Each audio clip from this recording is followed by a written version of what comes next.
Oh, that's not what I wanted to do at all. Damn it.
It's time for Saturday Skirmish. Let's meet tonight's contestants. First up, Team Network. The Renegade, the He-Man, Dori, and Statboy. Ready for action. Against the Ballers, the Dominguez siblings, Big G, and the Catholic Combatant. On your mark, let's start Saturday Skirmish. And here is your host, the man with the name on the marquee, the West Coast Professor, Geoff Meacham.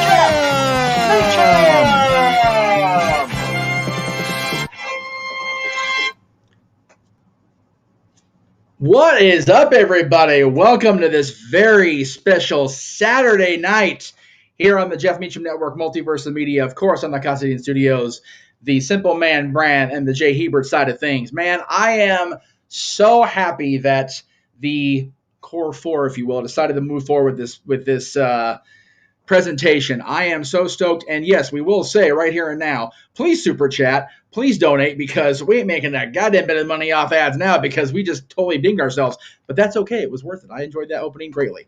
Let me go ahead and bring in everybody, and I do mean everybody that's going to be on this show tonight. But before I do the intros for everybody, let me first thank Noah Foster for the presentation you're going to see throughout the rest of the night with the game board. He is actually feeling the usual Geoff Meacham and J.J. Williams role of producer/director tonight. So I thank him for his role tonight. All right, so let me get everybody unmuted here because I'm doing that part because I'm still doing the things. Let's see. What is up, everybody? Welcome in. First of all, since you're in the top left anyway, JJ, I'll go ahead and say hello. JJ Williams, the Renegade of Wrestling, is in the upper left, as he do. And I don't know why it won't let me unmute you, brother, but I'll go ahead and say that anyway. Hello, JJ. Hello, Dori Lou. Hello, Statboy. Josh Mansfield, the Cleveland Combatant himself. Big Baller G. James. And our two, well, we lost Arlene for some reason. Or did I not bring her in? I meant to. We'll get her back momentarily. Arlene is also here along with Emmanuel, who are two of our three paid members of the Caldwell Studios, the subscribers. So we thank you both, all three of you, for that. And we thank Josh, G, Emmanuel, and Arlene for their donations over the last week to get their spot here on the show. There's Arlene. She popped in. There she is.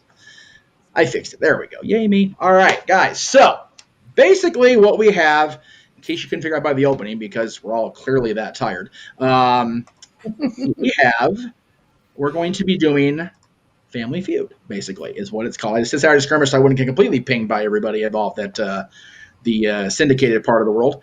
But basically what we're going to do is the team, wow, that looks really shitty. We're going to go move right back where they were.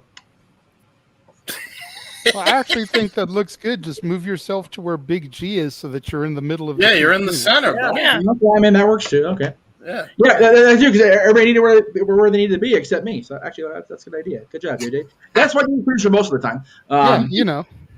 Although now that moved Josh, and I got to move fudge. Well, you're still under Big G. You know what? I can't see. The things are like this big on the screen. Give me a break. they're you put it back they're the way very it was tiny on the bottom. All right, there we go. All right. Difficulties. So basically what we're going to do, I originally thought we were just going to have the people winning, doing the buzzer part of the show, because we're not doing a buzzer because internet lag is a thing for those of you watching at home. So I was going to have just the two people doing the coin toss do it, but yeah, that's not going to happen because it'd be too many removals. So team captains are going to start. They're going to do their thing. And again, whoever gets the highest rated answer will get to choose pass or play, just like the real show. And then we'll go through the round, and we will see if people get the answers. If not, we will go to the other team for a chance to steal. If they get it, they get the points. Obviously, if the other team wins, they get the points. First team to 300, just like on Family Feud. And if no team reaches 300, you will get Steve Harvey properly shellacked at, and we will go to a sudden death round. So there you go. Couple super chats coming in real quick from the contestants row here. So thank you, Emmanuel, for donating to both channels. Much appreciated. Thanks for having us. He says, please invite us again in the future. Definitely will invite you in the future. And, of course, $5 to both channels. Again, Emmanuel, thank you. Just like Roman Reigns and WrestleMania, we are taking down the network, and we will acknowledge the ballers. Wow. Keep dreaming. Acknowledge us. We can't have a friendly family game. They got to go and call us out already. Man, goddamn. Yeah. Well, yeah, Might that's how be it works. it doesn't take much to call you out. It's a competition. Come on, Statboy, suck it up. Damn. All right. So, You're on. Noah in the control room. We're going to put up the first question. This is for JJ and Big G only. I just realized I don't have a coin because I wasn't prepared because I'm a horrible host. Oh, sweet Jesus, Geoff. Here we go. I mean, Geoff, That's why we love you, Geoff. I have a coin. This is why I took over the hosting duties. I digress by the T-shirt. We all know I did. That's right. All right. Do we want to try to do a flip a dollar bill? No, I don't want to flip a dollar bill. I don't want to do that. Mikey, put your money away. You know it's no good here unless I ask for it in an emergency situation. Okay. All right. So, Big G as the baller, as the team captain baller, you will call heads or tails for the first question. Heads. It is heads. Let me go ahead and head on the nickel because I couldn't find a quarter. So, all right, G. The top 8 answers on the board for this round. The question is, who is the first person you think of when you hear the phrase WCW? Hulk Hogan. Hulk Hogan. NWO, we'll count that, but there are 3 answers better, JJ. The icon Sting. Show me Sting. There it is. Number 1 answer. Right. Mr. Williams. I think we're going to play, Geoff. We're going to play it. All right. Very good. All right. Very good. So we'll go ahead and put the network team up on the board. Baller team, we'll see you maybe for a chance to steal momentarily. All right. Hopefully that worked first time. We'll see. Hey, what do you know? It worked. All right, guys. Dori. Who is the first person you think of when you hear the phrase WCW? Of course, me being the baby of the group. Let's see. All right. Is he WCW? I'm going to go with Roddy Piper. All right, on the board, Roddy Piper. I tried. Okay. I mean, he was in WCW.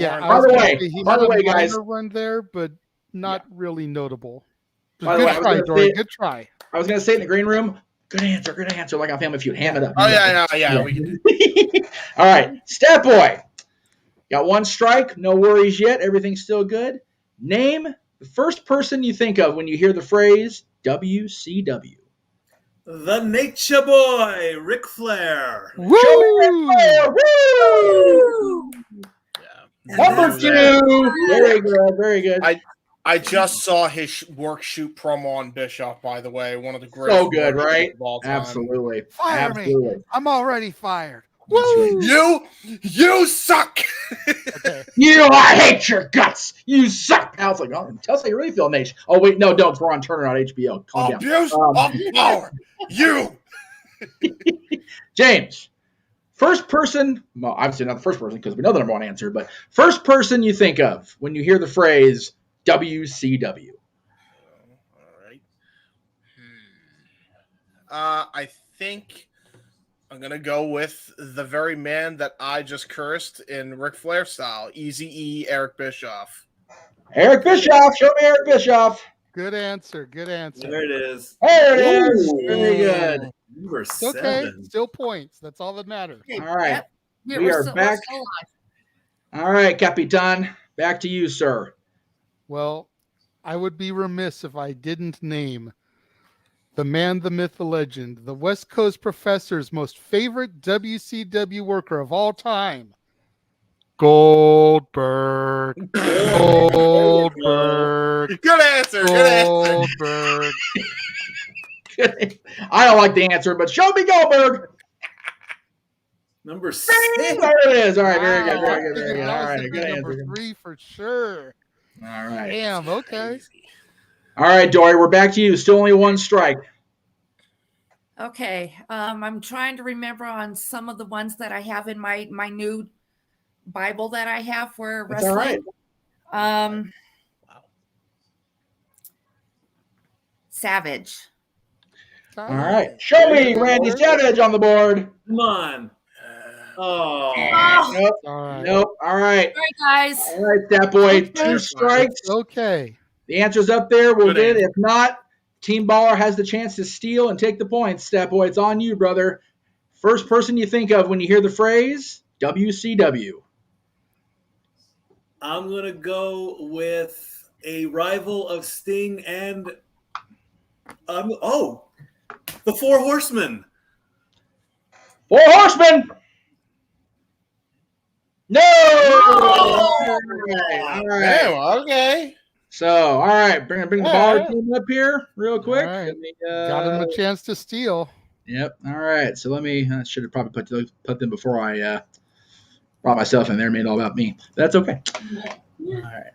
All right, Everybody guys, in? what are we thinking? What are we thinking here? Come on. I think Booker T. Booker T. DDP. Talk it out, guys. Talk it out. Talk it out. Cruiserweights. Cruiserweights. DDP. Oh, okay. TDP. That's All right, we all right, have hey, an answer. Is all that- right, Yes, all right. TDP. Okay. Everybody talked about it. Big G. First person you think of when you hear the phrase WCW. It's the South High Five DDP. Bang. DDP. Diamond Dallas Page. Show it. Let's see it. Survey says. Yeah! All right. Very good. Very good, everybody. All right. Let me get everybody back on screen now. You got to All you got to right. do the answers now. Everybody in Noah, what were the other answers? Well, Number well, 5. James, let me host the show. Thank you. Okay. All right, thank you. All right, number 8. Booker Booker T. T. Emmanuel had a good answer. Wow. Number 5. Booker T. Disco, Doing- yes. Disco I Inferno. swear to God, that had more answers than Goldberg, Bischoff, and Booker T in the survey I took. It did, Yeah. for real. Scary. That's Scary crazy. stuff. Got JJ. Oh, sorry, JJ and Dori. I forgot Dori. I didn't mean to forget Dori. Sorry. How can you forget? I'm clicking me? as fast as I can. Jesus Christ. Okay, there you're we go. good. You're good. There we go. So yeah, that was how the first survey laid out. Believe it or not, it's true story. Wow, that's weird. Wow. All right. So I'm I'm kind of going- glad it didn't get back to me another time because I was going to say Lex Luger, and he's not up there. So was No, I. Lex actually only got answered twice. Believe it or not. I was Wow. gonna say the cruiserweights, but Well, again, Those vanilla midgets? damn. Again, it was. I think the phrase "person" came into effect. I only put NWO because NWO did get mentioned quite a bit as NWO, but it was also Hollywood Hogan, also the Outsiders. So, That's fair. So. Yeah, I'm All right. surprised. Good job. Yay. Team Ballers with the points so far. We Good tried answer. Team Network, but good steal, Team Ballers. Good steal. There But you go. just remember, just, the points are going to get bigger. We can steal it away from you still. That's it. So just to recap, as we go to our first commercial break of the show, it is Team Ballers at 72. Team Network not on the board yet. We'll be right back after we, pay the bills because we want to get JJ more subscribers, right, JJ? Damn right. If you're not a subscriber yet, like Emmanuel, Arlene, and Daniel, first of all, what are you waiting for? And Second of all, Josh. And Josh. Josh subscribed. Good. There you go, Josh. If you have not yet subscribed like those 4 wonderful people, here's what you're missing out on.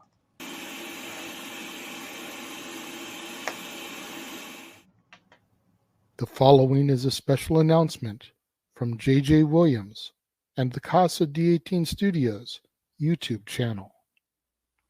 What is going on, everybody? Welcome to the members-only section of the Casa D18 Studios YouTube channel.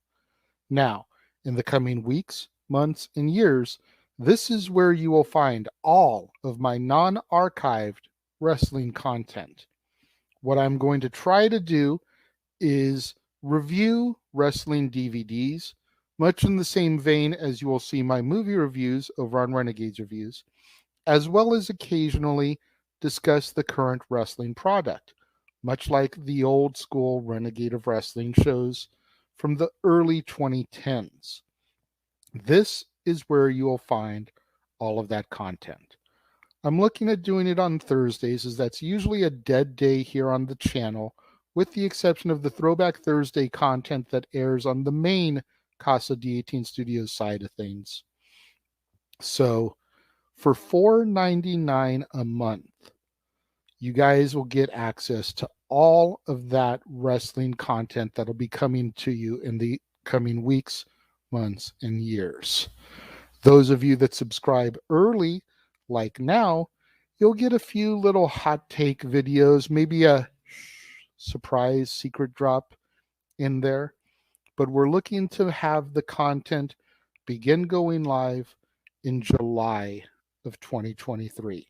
First video debuting on July 1st, which is a Saturday, and then every Thursday thereafter, you'll get a brand new video here in the members only section of the Casa D18 Studios channel. Again, just $4.99 a month. It's a good way for you to show your love, your support. I hear a lot of you guys whispering and talking about how you would like for me to do more wrestling content. This is the way that you prove it. Show that love, show that support. Subscribe for only $4.99 a month, and you get access to videos nobody else will get access to. I thank you guys for watching this brief video explaining to you what's going to be coming up here in the members only section of the Casa D18 Studios channel over the next coming weeks. And I look forward to your support. Have a great day.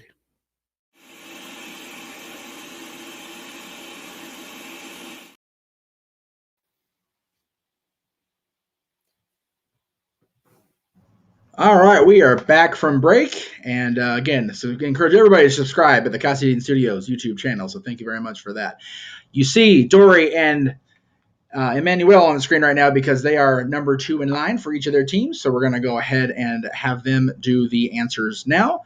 Dori, since the baller's got the last coin toss, you get this one: heads or tails? Heads.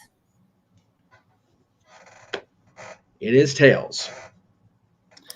All right, Emmanuel. I'm trying to remember what the second question was. Give me a second here. Oh, that's right. Emmanuel, name something you will find under a wrestling ring. A candlestick. Candlestick. Oh, kendo stick. Kendo stick. Show me kendo stick. Ooh, number 4. All right. Dori, there are 3 answers better. And remember, point values in this round are double. Thank you for I saw the double. Thank you, Noah. Steel chair. Steel chair. Show me steel chair. Number 3. All right. The network takes control again. Dori, pass or play? Let's play. Let's play. All right. Emmanuel, we'll see you momentarily. Bring everybody back here. Look, guys, I have an answer. There you go. Dori, good answer. Good answer. Good answer. Good answer. Good answer. All right. Dance and Trumpet are back in the order they were supposed to be in the first place. It's better than saying porcupine. All right, Mikey. Statboy, name something you find under a wrestling ring. Get the tables. Hey, man. A table. Get the tables. Number two? Number two. Oh my gosh. All right. James, name something you find under a wrestling ring, my friend. A ladder. A ladder. Good Show one. me a ladder, control room. Number 5. Wow. All right. Answer. First of all, I want to acknowledge Matt Helms in here in the room, along with everybody else. Ryan Dempsey, Darren G, Gabrielle are also here. And Daniel, our subscriber here. So thank you very much. Appreciate that. But Matt says, hello, everybody. How you doing? Everybody, of course, hit like, hit subscribe, turn on the notification alert, and please donate in Super Chat tonight because we ain't making a dime out for that introduction. So, JJ, name something you find under a wrestling ring, my friend. All right. This might sound weird. Okay. But roll with me on this, guys, okay? All right. Hornswoggle. Oh! Good answer. Good answer. Hornswoggle. I like it. Little bastard. Number 1. Oh my God, that really was the number 1. I swear to God, it was number 1. Wow. And the gifts that came out of social media, I love you people on social media for that, by the way. Yeah, I mean, fair. The one with Hornswoggle and Queen's Lana was probably my favorite from the Rumble. Good stuff. All right. It's back to little bastard territory. Yeah. That's right. Get back to Dori Lou. Name something you find in a wrestling ring. Let's see. I'm going to go back from some of the WrestleManias I watched, the early ones. All right. Chains. Chains. Okay. Good answer. Good answer. Good answer. Thank you, James JJ for helping out with the good answers. Statboy, look at you. Show me chains. Yeah. I know freaking Statboy can't even cheer on his roommate. Yes, I I can. know. You know We'll what? see how we're- That's okay. Retribution is coming. That's right. Because No. Please, God, no. That stable failed miserably. No, we don't bring up retribution. No retribution. That's bad retribution. It's all about positively Ali now.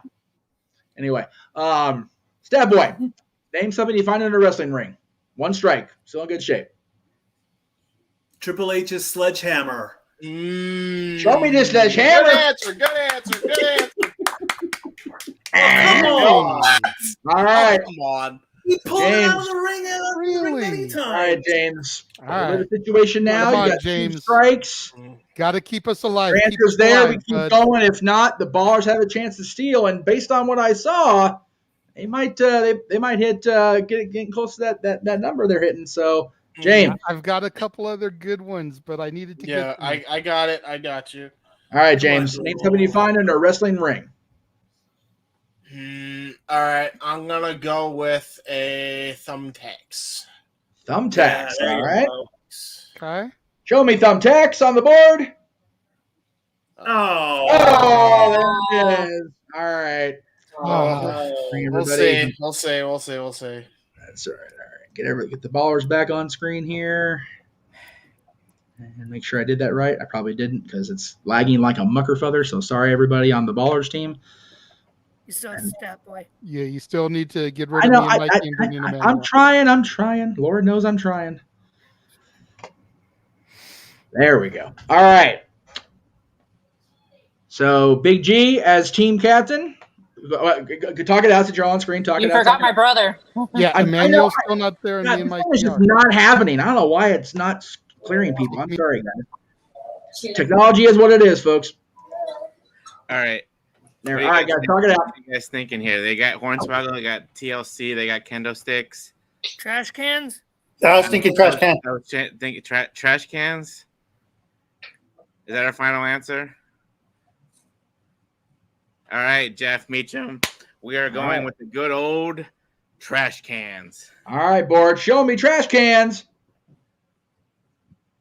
No! Oh, no! Oh, my goodness. What could it be? I'm stumped. Are you ready this time? Okay. Come on, please, get James in there. There we go. Ah, you're doing the thingy. We did Fire the win. extinguisher. All right. Good Let me get the board back where it's supposed to be. Wherever. Oh no, it's not supposed to be doing that. Where did the board go? We lost the Oh, board? wait. Didn't mean to. There we go. Fire extinguisher. Number 8. All right, number 8, please. Excuse me. Wow. Jesus Christ. Lightsaber. I swear to God that was a percentage that was higher than most of those. Okay, who was the freaking absolute Gen Zs that watched Hardcore Justice 2010? That would be my friend Monique, Crazy Kiara Dillon, if you know her, you know her. Number 7. Toolbox. There you go. Yeah, true. Toolbox that has tools that nobody uses in there. They just use the toolbox. Number 6. The fire extinguisher. There it is. JJ was right on that. It's freaking toolbox. Good job, network. Damn it. Along the lines of Hornswoggle, Well done, I also Lou. started thinking Dexter Loomis. Dexter Loomis actually did get mentioned in a tweet that somebody sent out with multiple answers, and I won't say anything. I'll just point and whistle. Anyway. That's on Josh. Good job. Right. Wait, Josh. Good answer. Good.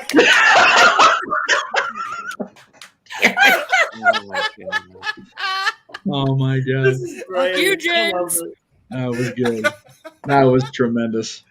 By the way, I've just got to I'm say before sorry, we move Jeff. on to the next round, Yes. Noah, amazing job with Right? the stuff. Right, You- dude. Yes. Oh, It was so You're good. doing amazing with the PowerPoint shit, sir. Yeah, Well yeah. done. Good job. Good Good job. job, Noah. Good job.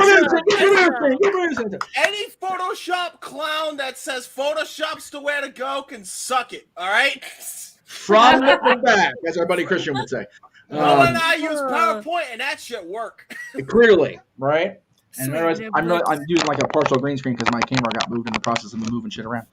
Whoa! Freaking Matrix shit for a second there. There we go. All right. No, if you're gonna do whoa, then you got to do it freaking Cody style. Get the whoa. Oh! We're gonna We do going straight another to the next commercial. round, or are we doing another commercial? Well, what time is it? 11:30 here. We'll go ahead and do one more commercial because then we want to try to get it to 12. This commercial, now, you guys have been very passionately, from what I've observed, been watching JJ's reviews of John Wayne movies this month. Yes. Old Time Hollywood, getting a lot of views up there, right, Carl? Doing all the things. But next month, we're celebrating a birthday that, believe it or not, the birthday boy's turning 60. Crazy. Check it out. Somebody, Renegade and it's Reviews. somebody we've all pretty much grown up with. Who? Just watch the trailer, but it's somebody we've pretty much all grown up with at some point of our lives. We'll be right back after this word from the Casa.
Damn thing. Just want to have you real quick, JJ, before we get back to the game.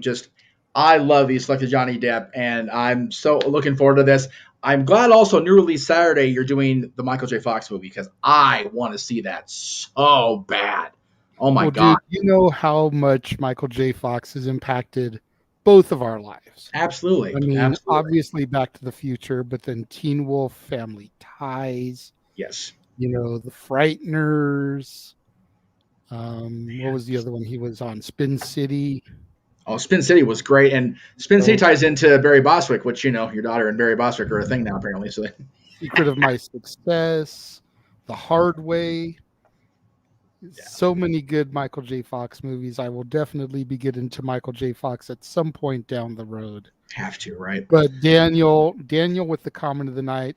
If Amber Heard is watching this, then she's probably already shit the bed. But I digress. It's accurate. It's accurate. All right, JJ, thank you very much, my friend. We're going to go ahead and bring in round 3 contestants, which means it's time to have Arlene facing off against Statboy. So, JJ, have fun in the green room. We'll be back to you momentarily, perhaps. We'll see. And then we'll get the board back up there. So, as a reminder, the score as of now is... Oh, we let the score go back. Noah, go back. Thank you. Score is currently 144 in favor of the network to the Baller 72, but point values in this round are triple. So this is a crucial point. And Arlene, you guys get to do the coin toss again. Heads or tails? Heads. All right, let's do heads. It did come up tails, so the network gets control of the board for the moment. All right, Mikey, top 4 answers on the board. Again, point values are triple. This very well could decide the game. Mikey, Statboy, name a... Oh, God, I forgot which question we did for this one. Hang on a second. Let me think for a second. Oh, yeah. Name a pro wrestling commentator. Jim Ross. Show me Jim Ross. Boom! Number one answer. All right, Mikey. Woo! You decide for the team. Pass or play. There's no doubt. We're going to play. All right, we're going to play Arlene. We'll may see you here momentarily. All right, let's bring the network back in. Did I get everybody this time? I did. Yay, me. All right, we can do this, guys. There's only 3 more answers. This board. We got this, team. All right. James, you are up, sir. All right. Name a pro wrestling commentator. Now, I assume this is in reference to it could be commentator, period. No, it doesn't have to be a... Yeah, it doesn't have to be play-by-play or analyst. Just somebody that's on the headset doing the thing. In that case, I'm going to go with his partner in crime, Jerry the King Lawler. Show me Jerry the King Lawler on the board. Good answer. What the? No. Did not make the top 4. JJ, wow. 1 strike. Again, still in good shape, right? Still in good shape, JJ. Name a pro wrestling commentator. Okay, because now I'm not feeling so confident about my answers. Right? If Jerry Lawler's not there, like, Jesus Christ. Tony Schiavone. Good answer. Good answer. Sorry, good answer. Don't have to do everything. Tony Schiavone. Hey. Okay, yeah, I think it's play by play. People went. All right. Dory. Come on, Dori. You got this. I just realized that I messed up the order of the board. That's okay. Name a pro wrestling commentator. Come on, Dori. Gorilla Monsoon. Ooh, old school. Show me the gorilla. Please. Oh God. Oh no, it's on me. Gorilla did get in the voting, but did not make enough to make the top 4 for the triple round. So James, it comes down to you, my friend. 2 strikes. If the answer is there, you guys get the points, and you guys win the game. Is it me next? It's Mikey's turn. There's 2 more answers. You skip Statboy. Yeah, we did. You did skip Statboy. Okay, so that's right. It goes back to Statboy. I apologize. Give it to him, please. All right, so Statboy. Calm down. Statboy again. 2 strikes. You guys get this. If the answer is there, we keep going. If the answer is not there, then The Ballers have a chance to steal, and they will win the game with those points. Mikey, name a pro wrestling commentator.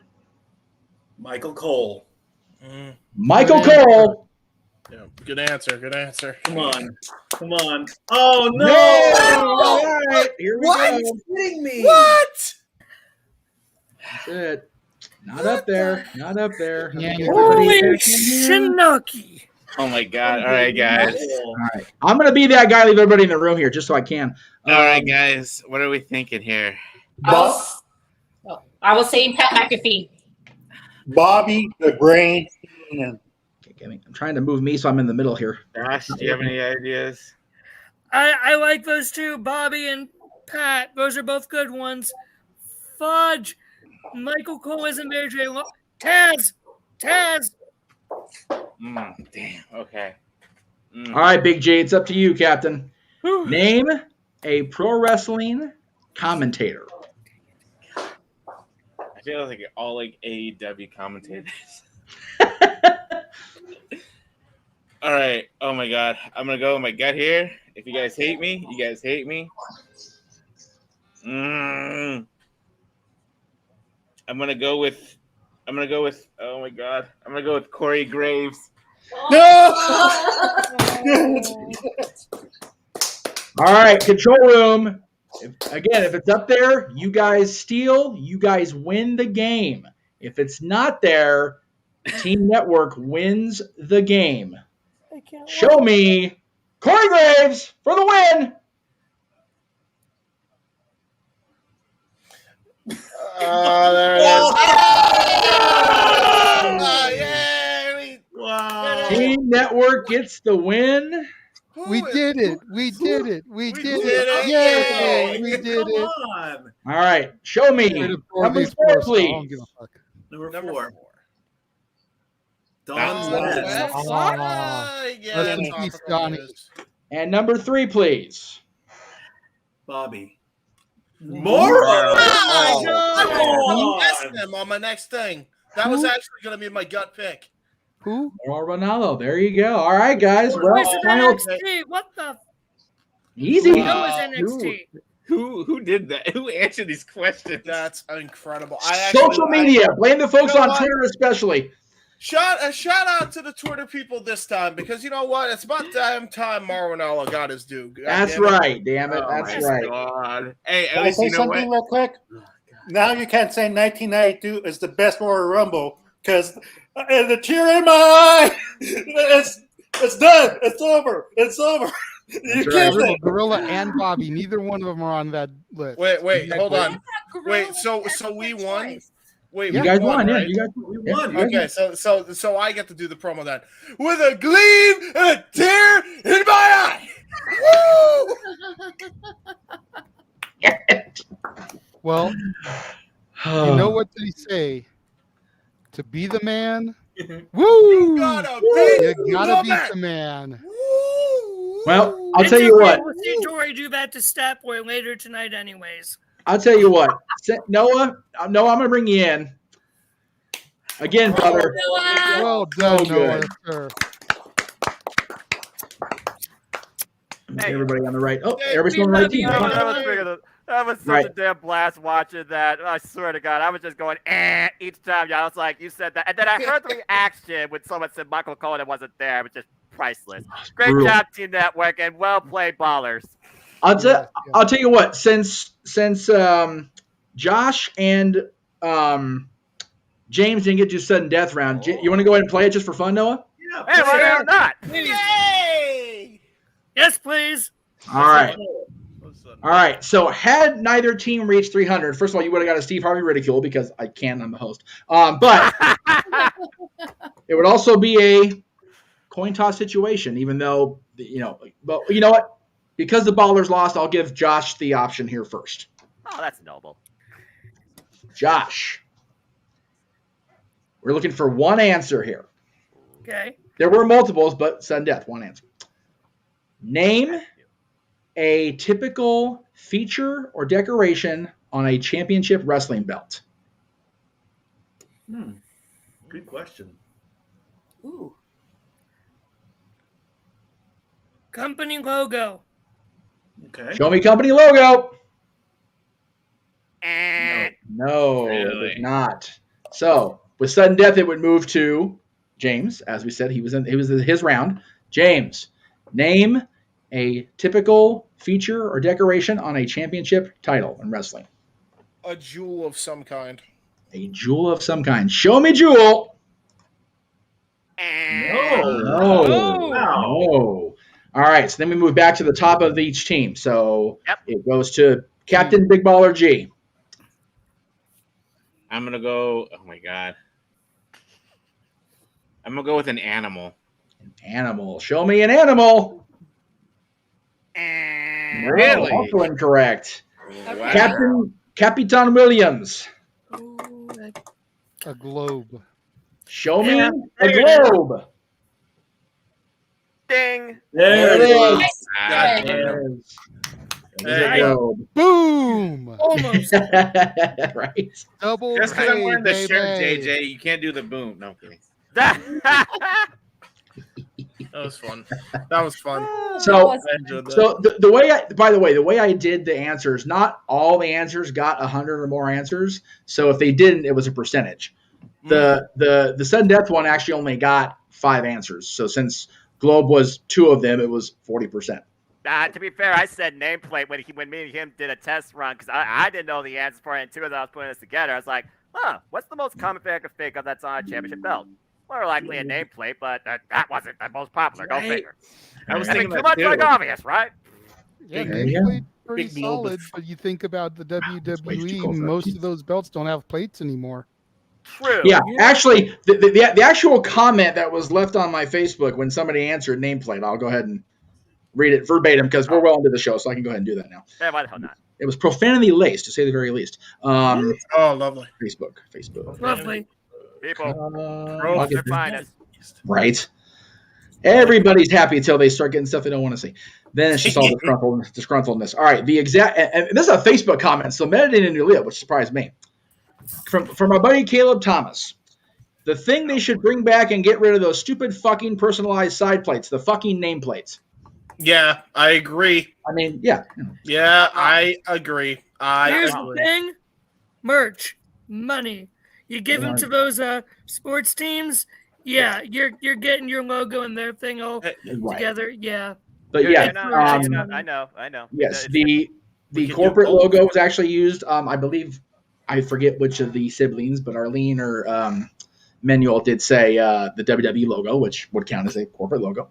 I saw jewels, I saw rubies, I saw a couple different things, but the globe was the prominent answer. Like I said, I got 2. So there you go. There we go. Again, that was awesome. I enjoyed that thoroughly. Yeah, me I too. love want that. the next That one. was so run much that. fun not only to produce, but to freaking watch. Definitely should do that again at some point. And again, well done to everybody. Yes. Yeah. Let me just say, as the regular host moderator for the show, I know I speak for Geoff and everybody else that's affiliated with the network. Well done to all the people that super chatted to take part of the show. Yes. Emmanuel, Arlene, Josh G. Thank you very much for the donations. Thank you for participating. You did a great job. Yes. Maybe next time you'll get the better of us.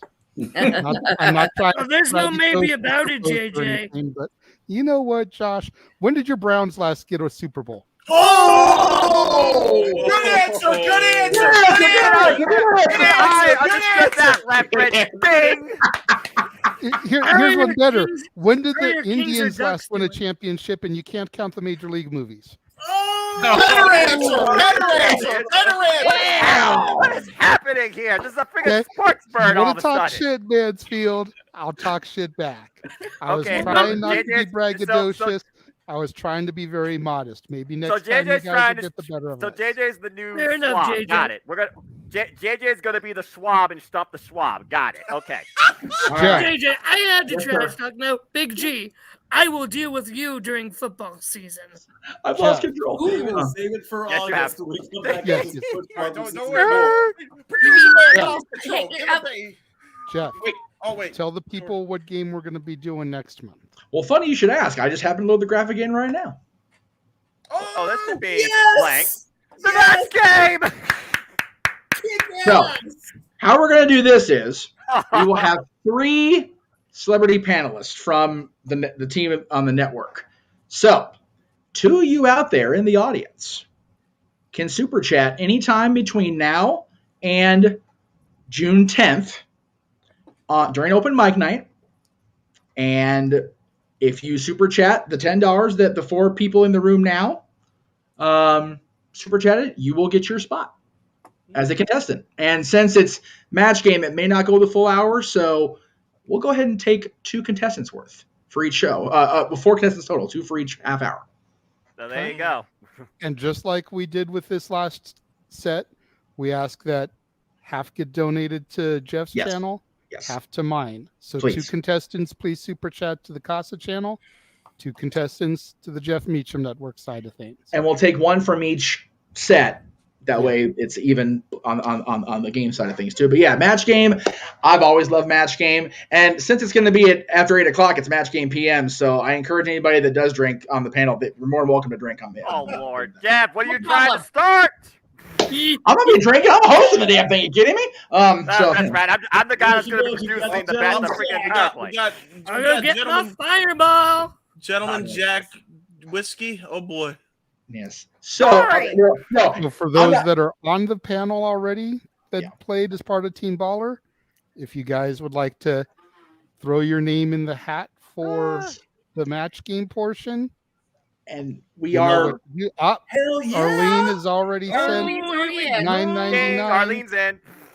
All right, Arlene, thank you. Appreciate that, Arlene, very much. Greatly appreciate it. We have. They're in Greg, the call. Cherry Brandon, his house. Yes, Greg did come in. I did have Greg. Oh, by the way, I'll go ahead and talk about this. I'll talk about more of this later in the week. But Greg and I have discussed our parting of the ways as far as on the network side of things. That is going to be dissolved. We'll talk more about that on Tuesday on Talk Wrestling. So Greg was on standby in case somebody couldn't make it from Team Network. So we appreciate that, Greg, and we will definitely if you're.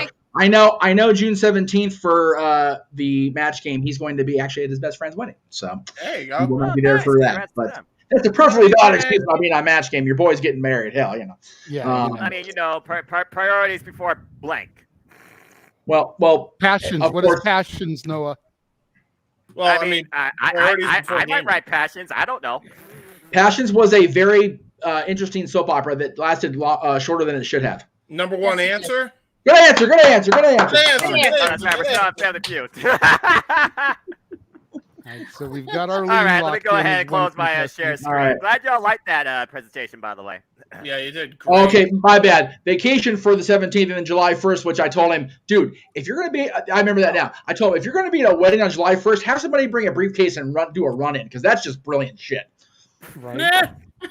Straight up Money in the Bank that at the wedding, just to piss T-Fam off. That'd be funny. Maybe not piss off the wife. That might be a little dangerous the first day, but I digress. Again, congrats to Travis Fame, Greg Cherry's best friend, and he's getting married. And God save you, brother. There's no turning back now. Anyway. Well, pouring our truth to the characters at his wedding. What's that? Who was it that interrupted the wedding? Was it R-Truth and Tozawa? Oh no, yeah, don't let them interrupt the wedding. Don't be like Teddy Long when he was trying to marry Crystal and everybody else. Oh Lord, the Godfather freaking ruined that. You know what? Hey, you know what though? The Godfather was right on that. He was, but Teddy could have been happy. You never know. Goddamn. It's WWE, to be fair. So again, the weddings. Say it again, Jake. Everybody was talking over you again. As long as it's not a Triple H Stephanie, drive through. She's drugged up wedding. We're good. Oh, dude, we still need to do a full-on proper show from the front of that place, just because. Yeah, it's right there. I guarantee you that place is probably still open to this day. Oh, it is. It is. The last time I was in Vegas, I passed it. It's still there. It's a historical landmark in Las Vegas. Are you fucking kidding me? Joan Collins got married there. However many times it was. Michael Jordan got married there. So. Oh God. Look, they're going to implode the Tropicana. Where freaking Ricky Ricardo saying Babalu for however many fucking times. Right. They will never destroy that little wedding chapel. They won't. Little White Chapel. I love it, man. It is a historical landmark. It is. And if it isn't officially one, by God, it should be. Right. Although I say that, making things historical landmarks means you can't alter them, which is why the Main Street USA train station at Disneyland cannot be altered to make it handicap accessible. That's a true statement. Like, we actually can't alter the station in any way, so it will always be stairs only. There will never be a ramp at the Main Street USA Disneyland Railroad Station. Interesting. Which I mean, you know, for as long as I was with somebody that couldn't access that station, it was kind of a pain in the ass. Still is, to be honest with you, but, you know. Got Frontierland, I reckon. And yes, Reverend Slick should be at Travis's wedding. Greg, make that happen. Call Slick. Make it happen. Oh, God. Anyway. I'd say call Godfather, but he'll kayfabe you. Yes, he will. Oh, I'm not. Or he'll wreck your wedding. Oh, wait, hang on. WWE called? I'll be there in 10 minutes, player. Asshole. Anyway. And the money talks. I tried to dig on Charles too much because then I'll get some voodoo shit thrown against me or whatever. I don't want to go down that road. Papa Shango shit. Right? Seriously. Well, I mean, you're in Las Vegas. You're not in New Orleans. Doesn't matter. Papa Shango's a voodoo doctor. He crazy. Fair enough. Yeah, where's Zach when we need him? All right. Well, that was so much fun. I enjoyed the hell out of it. I really did. I loved it. I loved it. That was and thank so much you, fun. Emmanuel and Arlene, for being awesome at this and putting up with all of our shenanigans and chicanery. You're super cools.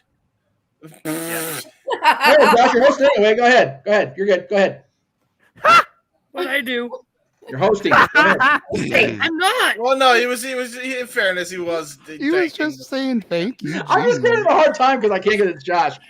I thought you were giving him a hard time because he freaking answered the freaking questions like a derp. Sweet God, can we not bring that up again? Hey, Josh, good answer. Good answer. All 25 of them you gave in the same tweet. Yeah. Congratulations, Josh. You're going to be clipped on YouTube. Your ass go be on YouTube. Your whole damn family gonna be on YouTube. This is going to end up on YouTube. Oh, wait, there they are. JJ, James, fuck you both. Whoa, wow, that was just blatant to the point. Goodness gracious. All right. No, I still love you. Now that we've had Josh just flat out. You sing a duet with me one day. Josh, y'all need Don't start that shit here. Y'all need Jesus to shit up in here. Seriously. Josh, you need anyway. chicken. That's what you need. Church's chicken. Wait, what you say? DJ and I popped that more than anybody, I think. For real, Church's chicken is the shit. I love Church's. We don't allow that out here. Yeah, I know. Because you can usually only find it in the ghettos. I've had it one time in my life, and I wish I could still have it. The only thing that is like somewhat like that is Popeyes, and even then, it's just like Popeyes. Popeyes better. Churches, all right.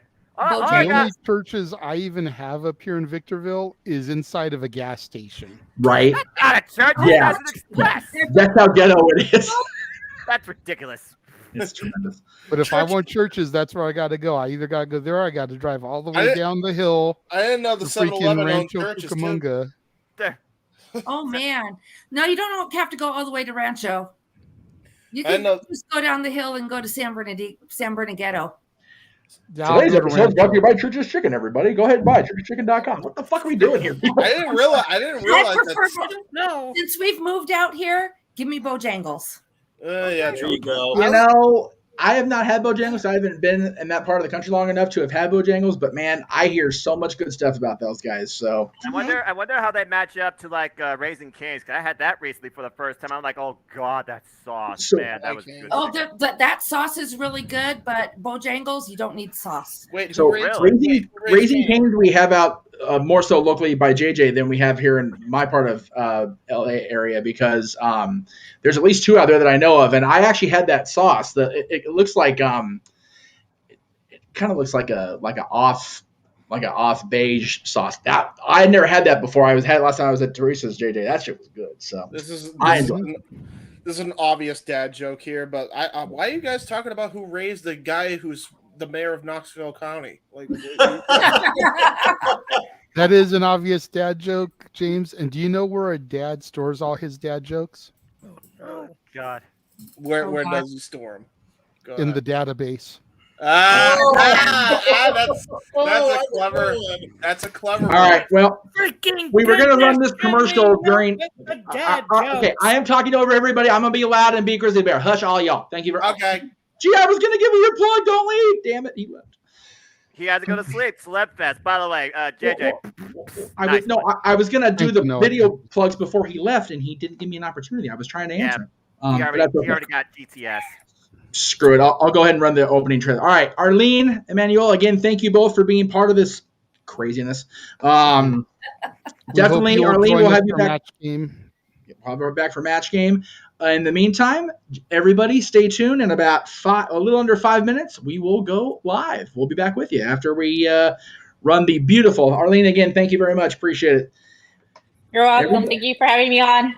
Yes, it was so much fun. Thank you both. Appreciate it very much. I'll keep you posted on Simply Predicting in case you want to be part of those, because I'm doing 4 of them this coming week. Oh, okay. I'll be on 2 only. Wednesday, Thursday, Friday, I'm free. All right, I'll keep you posted. Okay. Very good.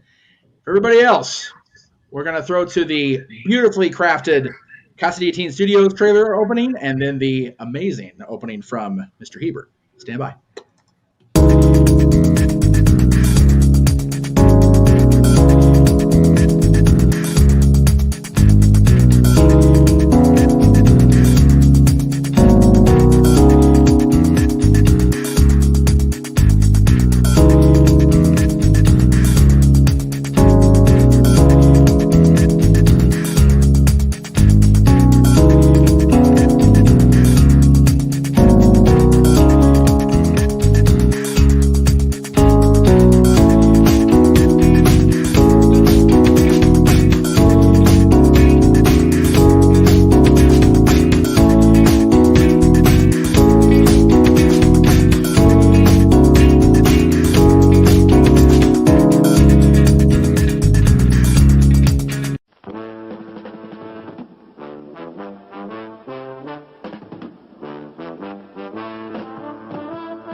The Geoff Meacham Network's Multiverse of Media.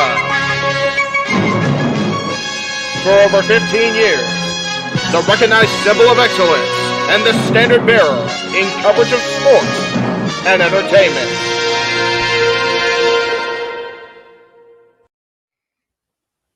JJ, Geoff, you want to kick this thing off? Because I'm still trying to process everything here. Yeah, it's like,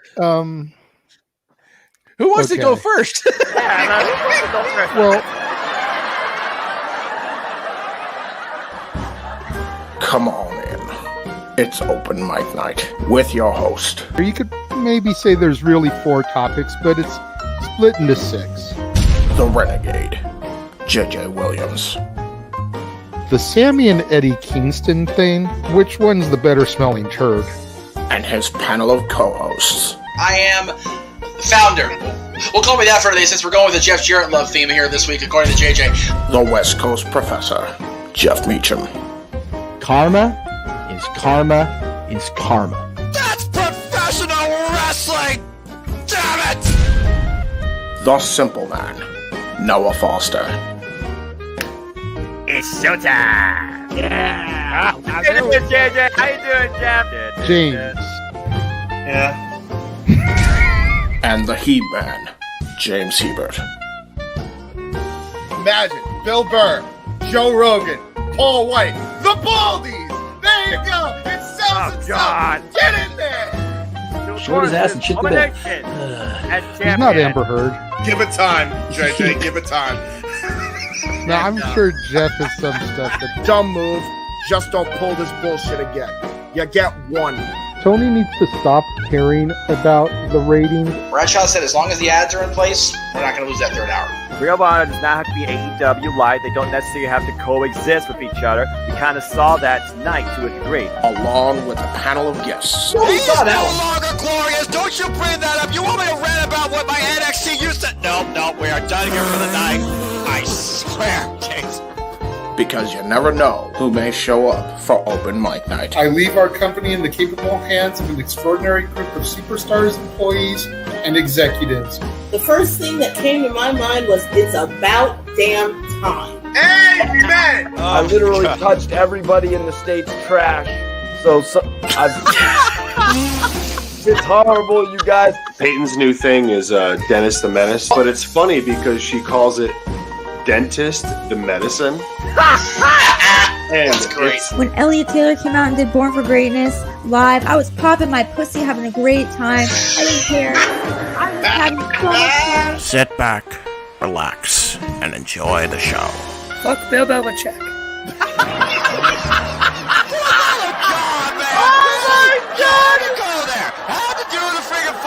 Thing. We ended on wrestling, and then you bring in that shit. That just how the fan goes off the damn rails. Brilliant, brilliant.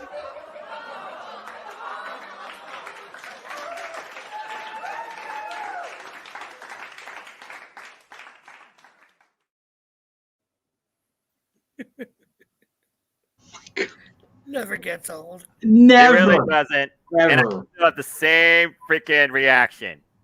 Damn it, Josh. Love you, Noah. I know. You guys are crazy, the lot of you.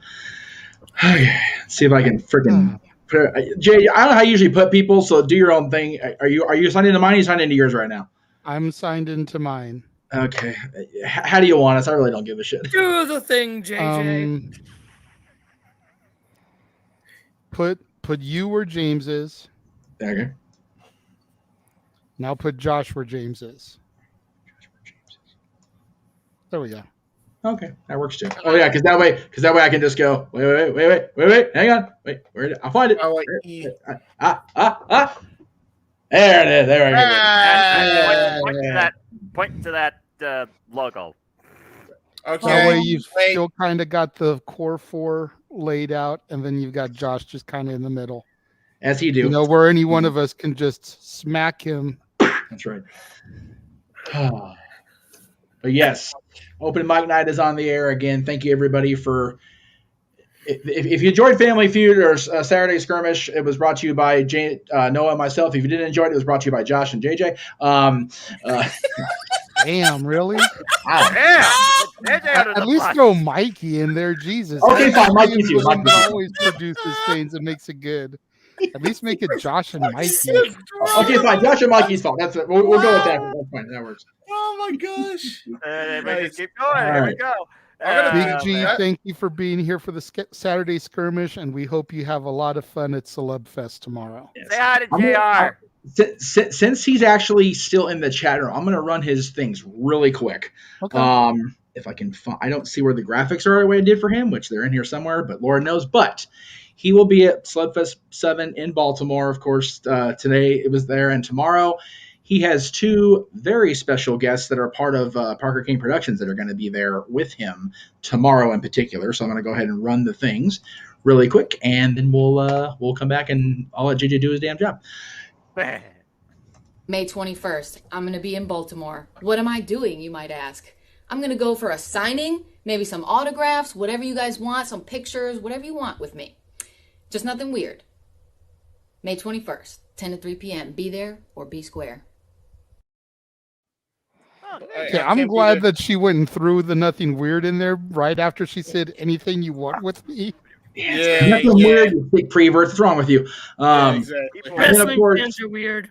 The video we saw last week, which will also be played right now. Oh, hey, folks. I'm WWE Hall of Famer Hacksaw Jim Duggan from the Golden Age of Wrestling, inviting you to join me May 21st, Sunday, from 10 to 2 at the Baltimore Fan Fest. It's going to be a great time. I'll see you Sunday, tough guy. Ho! Hi, cousin. It never gets old when he does. That's so good to see him in that shape. Exactly. Definitely good to see Hacksaw in better shape. But yeah, get out to Baltimore. Others going to show up. There are a shit ton of people that are going to be there, not just from the Parker Kane side of things. So, man, if you are anywhere near that and can get there, god damn, get there. It's going to be a hell of a rest of the weekend. So many incredible people there. I'm just like, damn. Right? Life. Well, it is what it is. Emmanuel, again, it was great to have you. If you want to secure your spot for match game, like your sister already did, you know the drill. $10 super chat to Geoff's channel. Since Arlene already did it to mine, yes, spread it out a little bit. Again, we appreciate all of it. Everybody, good idea. The set where the panelists are, and then I can recreate that. Probably like a little scroll thing. So I got ideas. And like I said, everybody make sure to super chat and donate today, because after that opening introduction, I mean, ain't nobody making money today. So I'm not trying to jinx nothing, but I haven't been pinged yet. So there you go. Yeah, we shall see. Just throwing that out there. I don't want to jinx nothing. Knock on wood. You know, I got my little TV tray here holding up my laptop. Well, there you go. But yeah, I haven't been pinged yet. We shall see. All right.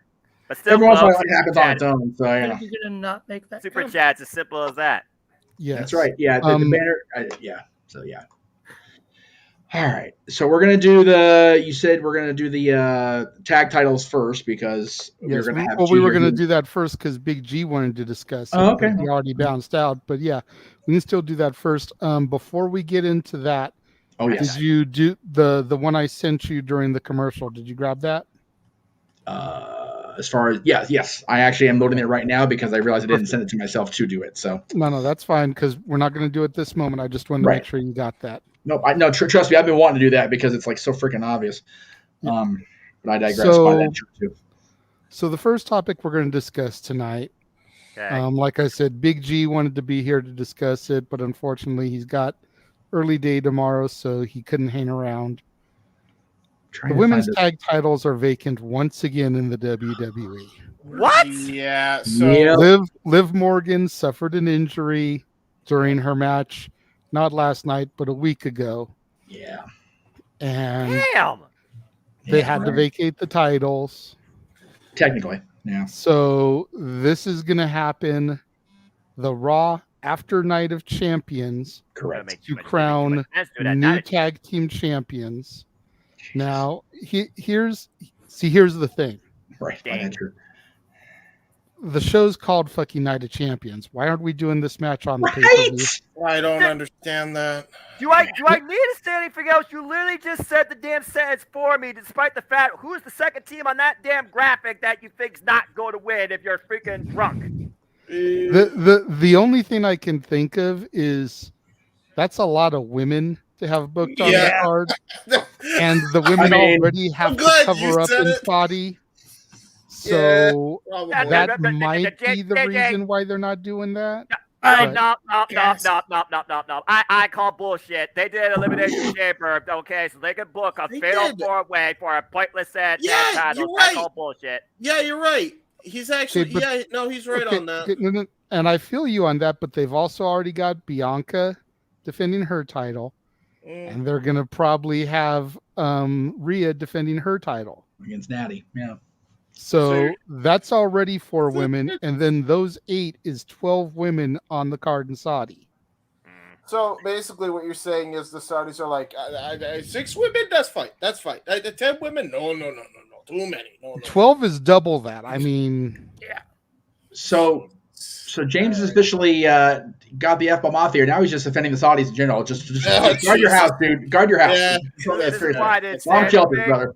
Just there we go. Got my imaginary sword.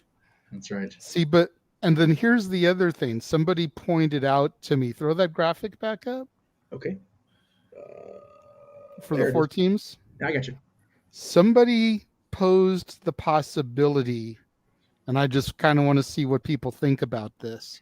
Go ahead. With Liv being out, having Dakota be Raquel's partner. Ooh. And then having Io turn on Bailey.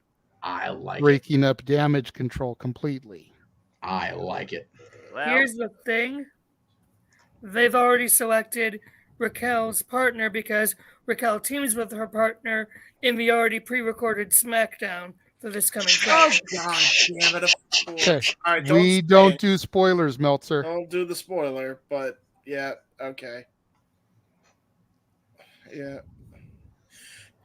I didn't spoil anything. I just said they've already chosen their partner. No, but we didn't know that, and they didn't put that on the graphic, nor they put that on any form of their outgoing social media, not relayed to people that read spoilers on NoDQ.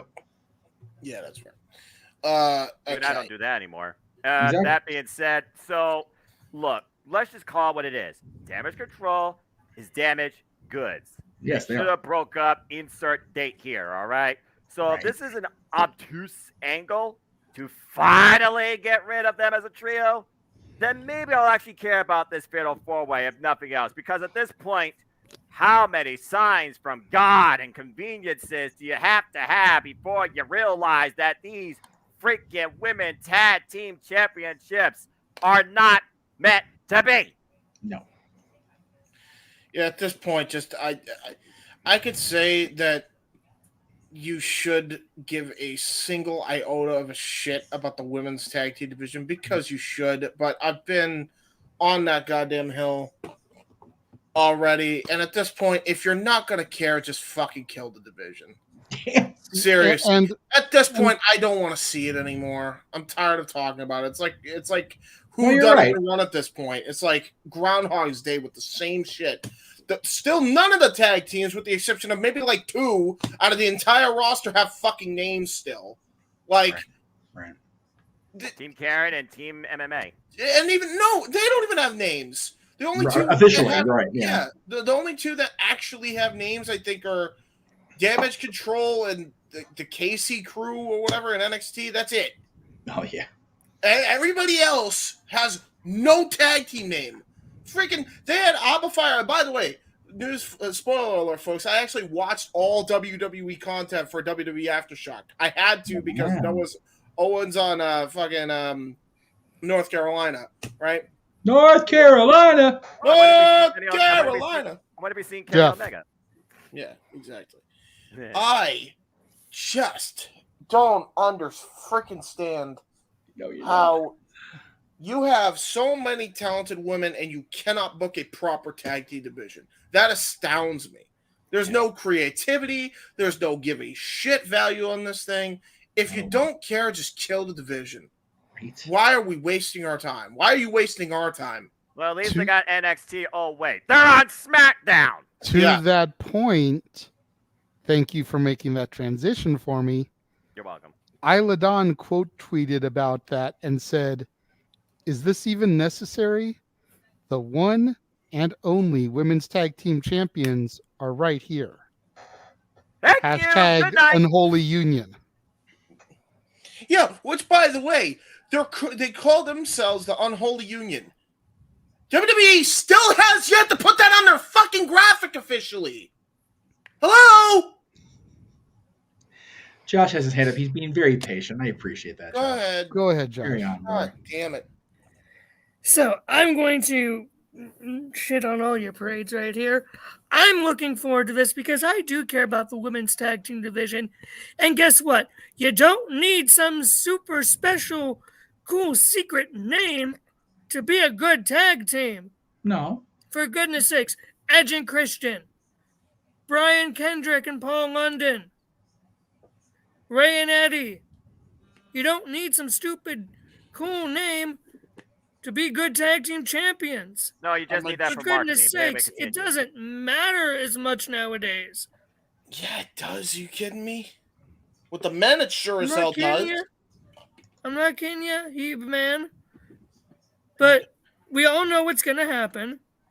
Ronda and Shayna are going to win, and they're going to elevate the titles, whether you like it or not, because guess what? Ronda's still money.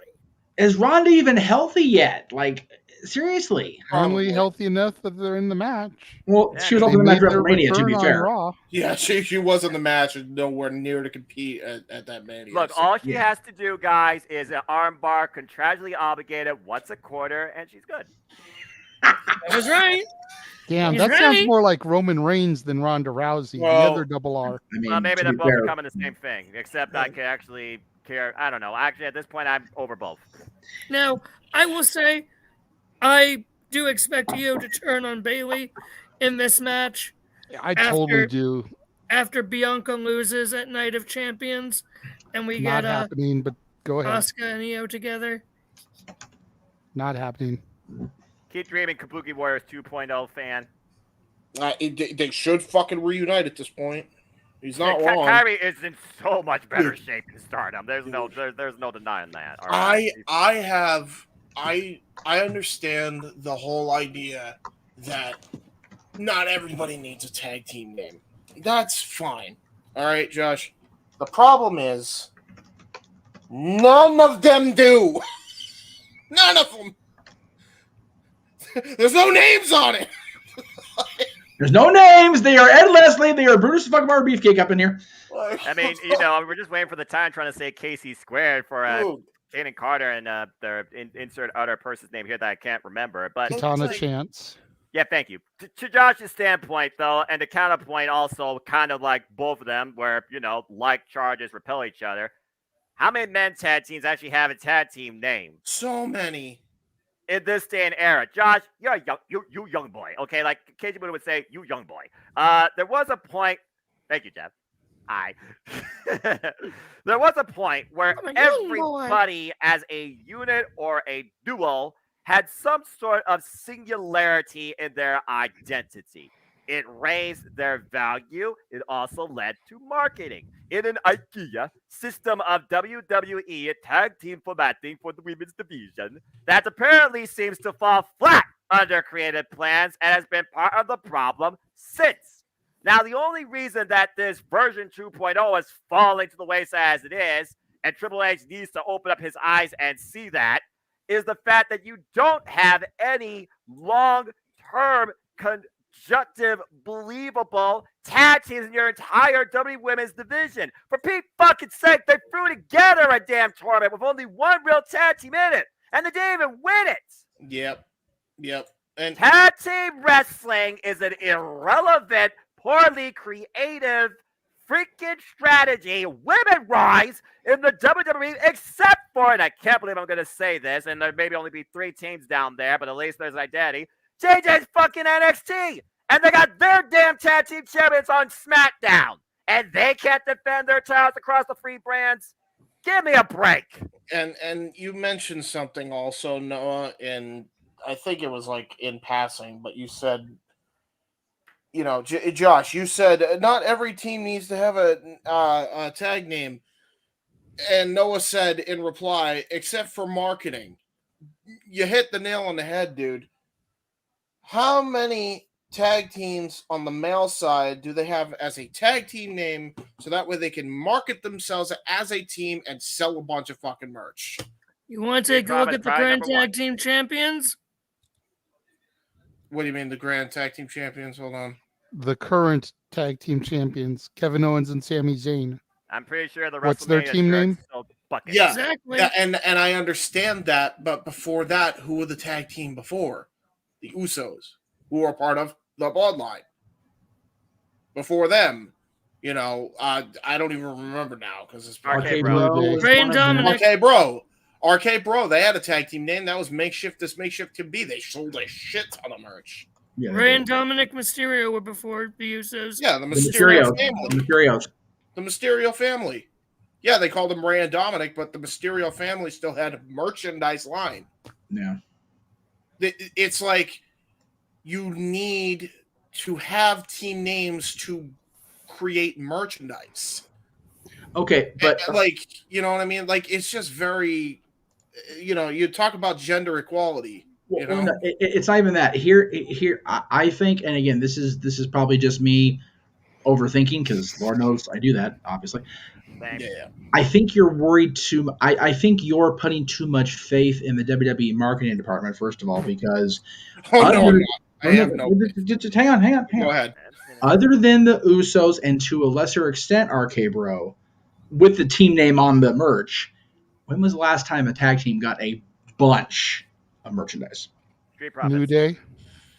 Okay. New Day was at their height as a team prior to Kofi becoming champion. Is that a fair assessment? Yeah. So at least 4 years since that was and even then, other than the New Day and the Usos. Alpha Academy.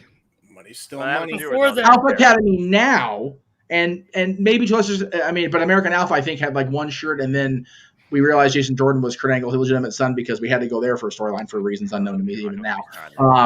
No, it's Vincent Kennedy McMahon, and well, no, but you know what? Though, to be fair, he could have been Kurt's son because he has a bad neck like Kurt does now, so it worked out perfectly. You know what? Oh, damn! He's not wrong. I said that shit on the air. Shoes, please. Shoes, please. My point is, if the thing for putting a team together and giving them a team name is marketability for merch, then the tag team division should be completely abolished. You should put the titles in the warehouse to be shown on A&E once a week, and that should be the end of it. Fair. Right, Thank you. And again, I'm not saying it needs to be the only reason, though. No, I understand that. I just think it's. You would think that it would be a bigger selling point. Voice, yeah, exactly what Noah said. Like you would think that would be one of the driving forces to do it. Like, well, in my opinion, where I don't think 100% of the time about business, because damn it, I have a heart, and I also think about morale and other things that actually matter, like quality in a product. Right. I also think about cohesiveness. All right. You don't put a square block in a circle hole and expect it to work after 257 times of cramming it in with the world's strongest hand. Okay? Seriously. You need to freaking, actually organically build something believable long-term for the future. I was going to say we called that a Mark Handy, but that really wouldn't work because he can't. So what I was going to say was 257 times with a square peg and a round hole. I hope it fits by then. Otherwise, we're having any more issues than we are talking about. It's true. That is how WCW created the exploding vagina logo. Just wear away the wood until it finally fits. It worked. It fit. You broke it. No, it fits. It works. I broke Geoff. Morning wood. More like no. It wasn't that it broke. It was JJ mentioning the WCW logo that we. Which I'll say it. Hammered home yesterday on Dad's. Because of the exploding vagina comment on the logo. The one they did after the actually good one. Yes. Yeah, dude, for years that logo. It's funny you mentioned that because Noah, come back. Now I can't unsee it. Fucking hell. Okay. I am not going to claim ownership of that or creation because that was straight up a Bischoff thing on his own podcast. I agree with Bischoff because I do too. I never knew that said WCW for the longest time. Right? But go and watch our heel show from yesterday. And once we started to get into Jeff's list and talking about Paul Heyman, spoiler alert, every time the words exploding vagina logo came up, like I threw the image up on the screen.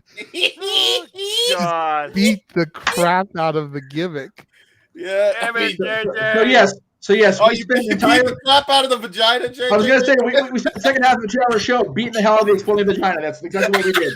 That is exactly what happened. Here. Quick thing. Can we please? Yes, the Christian boy. Talking about exploding vaginas. Carry on. Yes, boy. Go ahead, Josh. Ladies and gentlemen, welcome to Open Mic Night, your sexual education edition. For once on this fucking show, can we not traumatize Noah with sex? Yeah, it's already too late. Josh, you young boy. I'm simple man. I will become the next 40-year-old virgin and beyond. Relax. It is so funny that Noah said talking sex because, true story, hand to God, when we were coming up with the name for Talk Wrestling back in 2007, Aaron suggested Talk Wrestling because there was a show on television hosted by a woman that was older than Dr. Ruth, no lie, that was called Talk Sex. Was it Dr. Joyce Brothers? No, God, if it was Joyce Brothers, I wouldn't have gotten near that. Or her. I forget the name of the woman, to be honest with you. But yeah, Aaron suggested, I'm like, you know what? It's perfect because that's what I do. So why not? And here we are, 15 years later. Oh, okay. Why? See, I avoided making when JJ said knock on wood earlier, I avoided making a knock on wood joke. Knock on wood? What do you mean by that? Let's just move right along. No, wait. No, hold on. You started something here, all right? You're going to fucking finish it. It means penis. Yeah, we'll fucking finish, all right. I'll just get it out of the way. No, I want us all to finish with the wood Anyway, it means and exploding vaginas. Yeah. Arlene, I'm trying. I'm on his side here. When the penis gets excited, they call it the morning of wood. All right. This world is going to hell. We're going to hell. I'm so glad you did the Steve Harvey line. Yes. Okay, but whole damn back to family the- gonna be on YouTube. let's get back to the. We are on topic. YouTube. Yeah, go ahead, JJ. Let's get back to the topic at hand. So again, Yes, tag titles. Irrelevant. Angelina celebration, and we Oh, need to no. report that. Gosh, Jesus. Hold Sorry. on, Josh. Sorry. Go ahead, Noah. You were saying. No, I said the final retort. As far as I'm concerned, women's tag team wrestling is an inconsistent booking in WWE. Period. Yep. I agree. So, okay, so the name of the woman was Sue Johansson. It was actually called Sunday Night Sex Show, but it was originally called Talk Sex at one point too.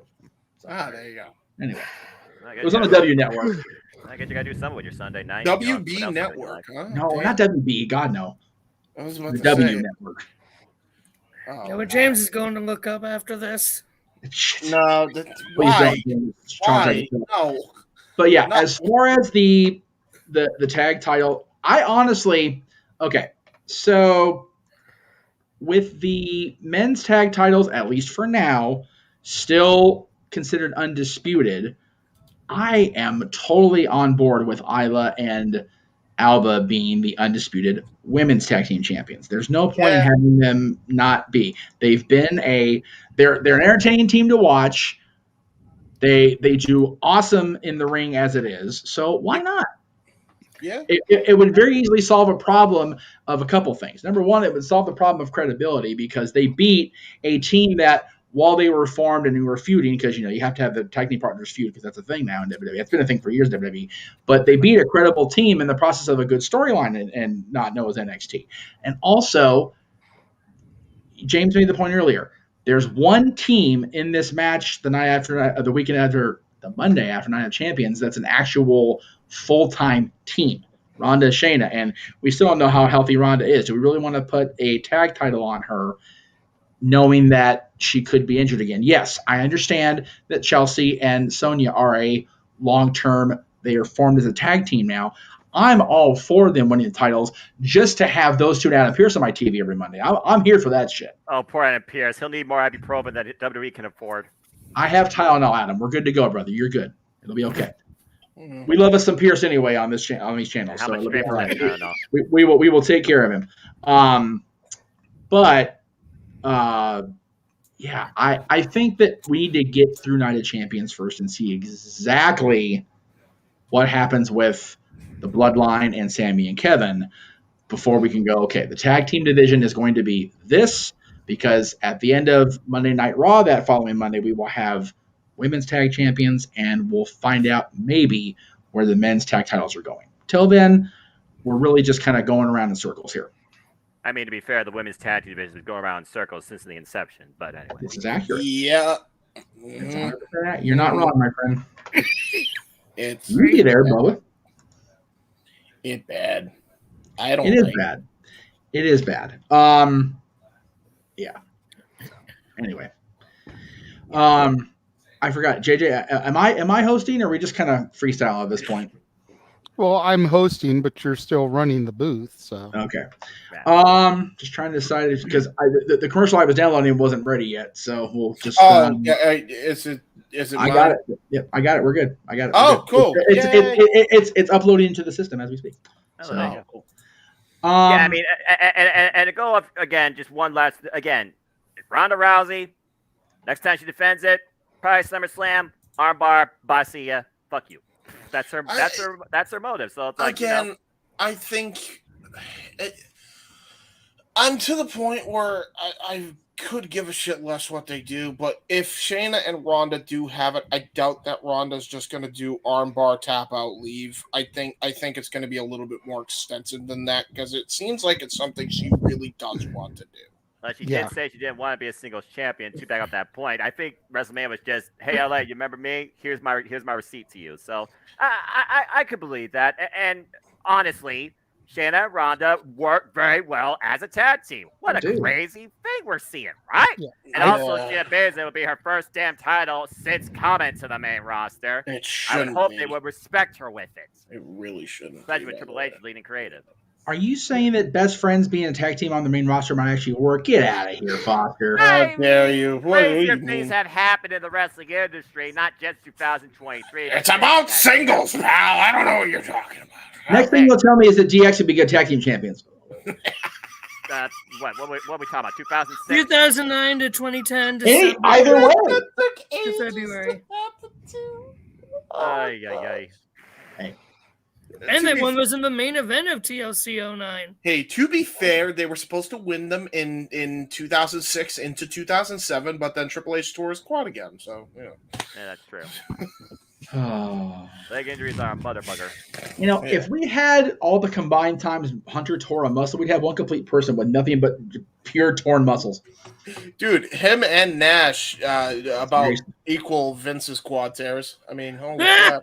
And then because think about it, Evolution, you've got 2 torn quad muscles, a torn bicep twice in the same year, with Big Dave, Randy Orton's torn ego from being suspended for being a fuckface, and Ric Flair torn everything because he's older than dog shit. So Evolution is an injury. Shit. That needs to be on the end of the year highlight reel. That was one of the best things you ever did, Dave. That was good shit. Good shit, pal. That no one sees. We're literally at 9:30. James gonna be the rest of the show having Lemmy in his head. The Evolution is an injury. It's gonna drive you fucking crazy. What'd you say, Noah? What'd you say? Oh God. What'd you say, Noah? What'd you say? What'd you say? You said full of something no one sees. What'd you say? Well, what? I was just going back to the limit because I was just trying to bring things back in order here. So, okay. So you I made new ones. If we're gonna weird out Yankovic the Evolution theme, then you need more than one line, James. That's fair. Yeah, that's true. That's fair. Oh my God. Okay. I'm gonna try to throw to commercial. Let us all get a breath, and I'm gonna run James' commercial so we get a whole 4 minutes to breathe. Yeah, I need a potty break. Yeah, potty breaks are a thing because I'm gonna pee my pants laughing at the Evolution is an injury. Same full of pain and no one breathes. There we go. All your injuries are history. Oh, the break. Fuck it. I don't know. Damn it.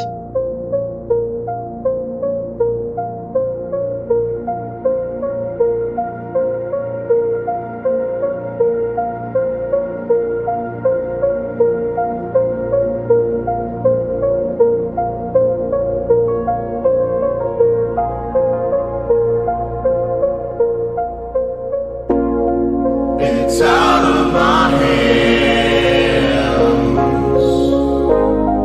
but I'm still in control. It's out of my hands. You can never take away the power of my soul.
Scan the QR codes to see what's upcoming for FTW Productions and what's available on demand right now.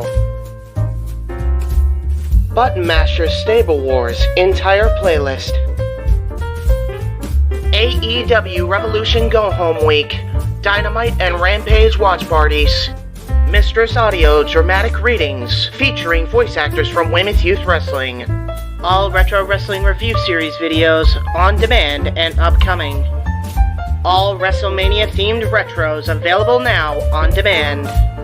Star Wars Jedi Fallen Order Let's Play Series. WrestleMania 19 Revenge Mode Let's Play Series. All of A Simple Man's Brand Simply Predicting panels. Both episodes of The Don DeMarco Show. AEW Spark, WWE Aftershock, every show week by week. Indie Force Episode 26, available now on demand. Jeff Meacham Network, Backlash and Rebellion Watch-Along events. FTW Productions Watch Party for WrestleMania Go Home Raw. A Simple Take, WWE Simple Takes featuring Cassidy 18 Studios. Super Mario Bros. Z voice acting. Episode 3 coming soon. Breaking news. ATW View Impromptu. WYW Intro and Immortal Stream. Wrestling with Idiocy Episode 7. Our favorite WrestleMania matches. Plugs have concluded. On to the video. The following program contains strong language that is not suitable for young children. Viewer discretion is advised. Vagina loco. Also could be impossible stolen vagina, so be aware. Anyway. Damn it, you all. Damn it. Well, God makes a fool of the anatomy. is history. Oh, Lord. God makes the fool of the anatomy. All right, that's it. Poor David is trying so hard to get control back, and I'm just not being a helpful producer. I apologize. Bro, okay. I will completely do a rewrite to that based on the past 10 to 15 minutes, and you know I freaking will. Where's Chelsea Green to ask to speak to the manager? Oh my God. Well, that would be me, and I apologize. You are the manager, JJ. Oh, Lord. Yeah, that's super. Okay. Chelsea, All right. Chelsea Green's got better things to do when she's not a caring character, all right? Yeah, exactly. True that. All right. Anyway. So, which topic would we like to do next, Mr. Williams, sir? The other WWE one. Okay.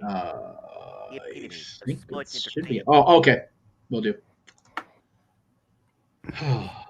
That don't surprise me. No, he's number one. He was fantastic in his appearance, even though it begs the question: why is Damian Priest looking like a jabron to a celebrity? But at least he had proper.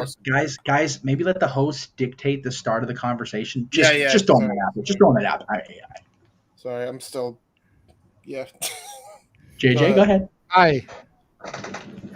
So this news broke that everyone's kind of already jumped on. Bad Bunny is the number one merch seller within the WWE, surpassing the Bloodline. You guys started to make valid points, but it still seems crazy to me. The fact that the Bloodline slipped. Granted, I'm sure a lot of it had to do with the sales at Backlash in Puerto Rico. I'm sure. Oh, I'm sure. Yeah. But it's still just crazy to me that the number one merch seller in the wrestling company is the outsider. Yeah. Yeah. That would never happen. Bunny would think that that's just too sweet. I'm sure he would. Again, I think you hit the nail on the head. I mean, I just gave a simple tagline. You should have just edited that graphic with, "That doesn't surprise me. Mainstream celebrities will always have a bigger scope of attention with the entirety of society. Why wrestling is just a small portion of that." Bad Bunny reached out not just to everybody out there in Puerto Rico and at Backlash, the entire music, entertainment, Latino community for that matter. And with this being reportedly the biggest backlash ever, profitable-wise for WWE's history. That doesn't surprise me. So congratulations to Bad Bunny for bringing such motivation and attention to the WWE out of what he did, or out of what he's just being. Good for him. It really does beg the question. If they are doing these kinds of numbers, right, how are you not trying and attempting to lock these guys into full-time contracts like that? Well, I don't get that. I think the difference is, James, based on that question alone. Yeah, remember, Logan Paul, his quote-unquote claim to fame, which is like the Kardashians, we're famous for being famous. It's stupid, is the YouTube stuff, right? Right. But Bad Bunny has legitimate, and I'm not saying YouTube's not legitimate. Lord knows I don't think that. Right. But Bad Bunny's got a prolific career in music. He's the most what was it, the most streamed guy on Spotify or some shit they were saying all throughout the damn show? Yeah. Correct. Yeah. In order to make Bad Bunny full time, he has no time to go into the studio, record albums. He's got no time to make music videos. He's got no time to tour. Right. And that's where his bread is buttered. Yeah, exactly. I mean, JJ, we ran down his accolades during our call of his freaking match that, again, you and I, Geoff, I think everybody here and most people watching, quote unquote, should have been the main event. Yeah, it should have.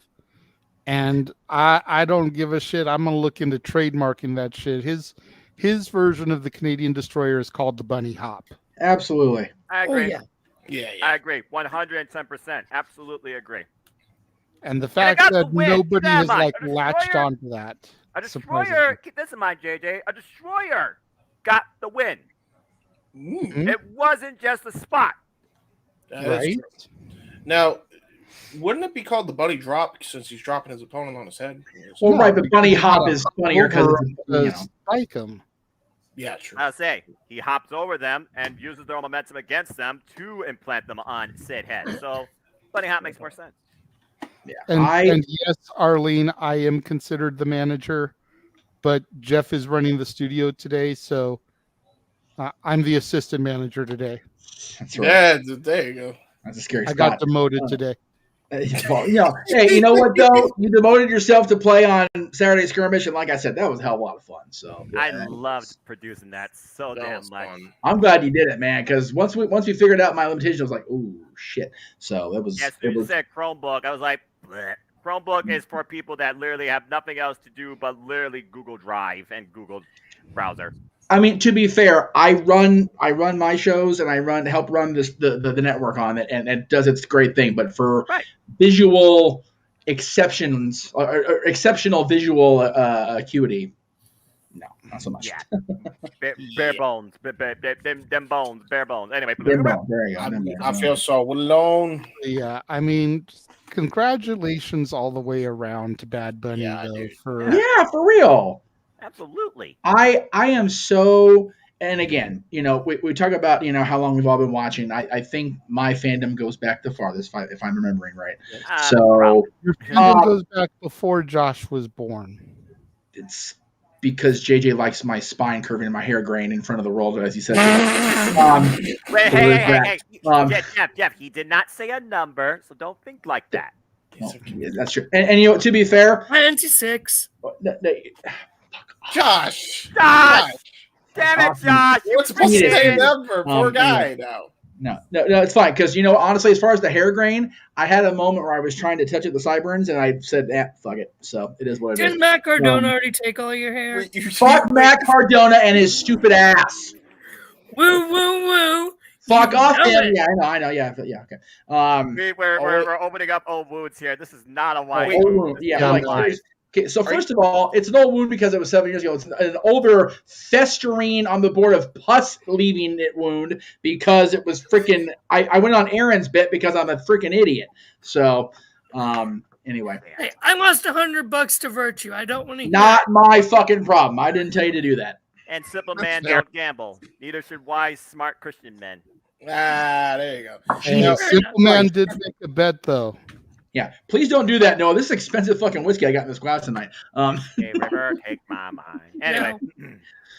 On this topic, Yes, on this topic.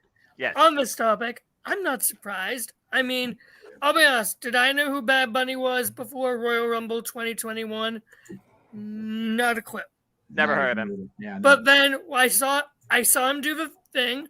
I went and I watched the video at his actual music videos. Like, okay, this is pretty cool. He did, the Chambaya video with Flair a few years ago, which is what he used to come out to the ring in Puerto Rico for Backlash. Right. So the man has been a fan. The man is known musically by pretty much everyone besides extremely nerdy wrestling fans. Hi, all four of you.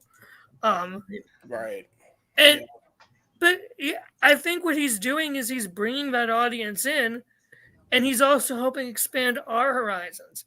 I mean, the man, when the Dead and Buried, Please Stay in the Trash Can, Thank You, Nikki Cross 24/7 title was a thing, Oh, boy. and he won it. He literally took that thing on Saturday Night Live with him when he performed. That's the dedication this man has. I mean, and the guy's been training for years, and he got to the point where they're like, yeah, you can go one-on-one. Doesn't matter, oh, Damian Priest has been wrestling for this long. Bad Bunny's only been doing this one this long. Bad Bunny shouldn't be able to do this on Priest. No.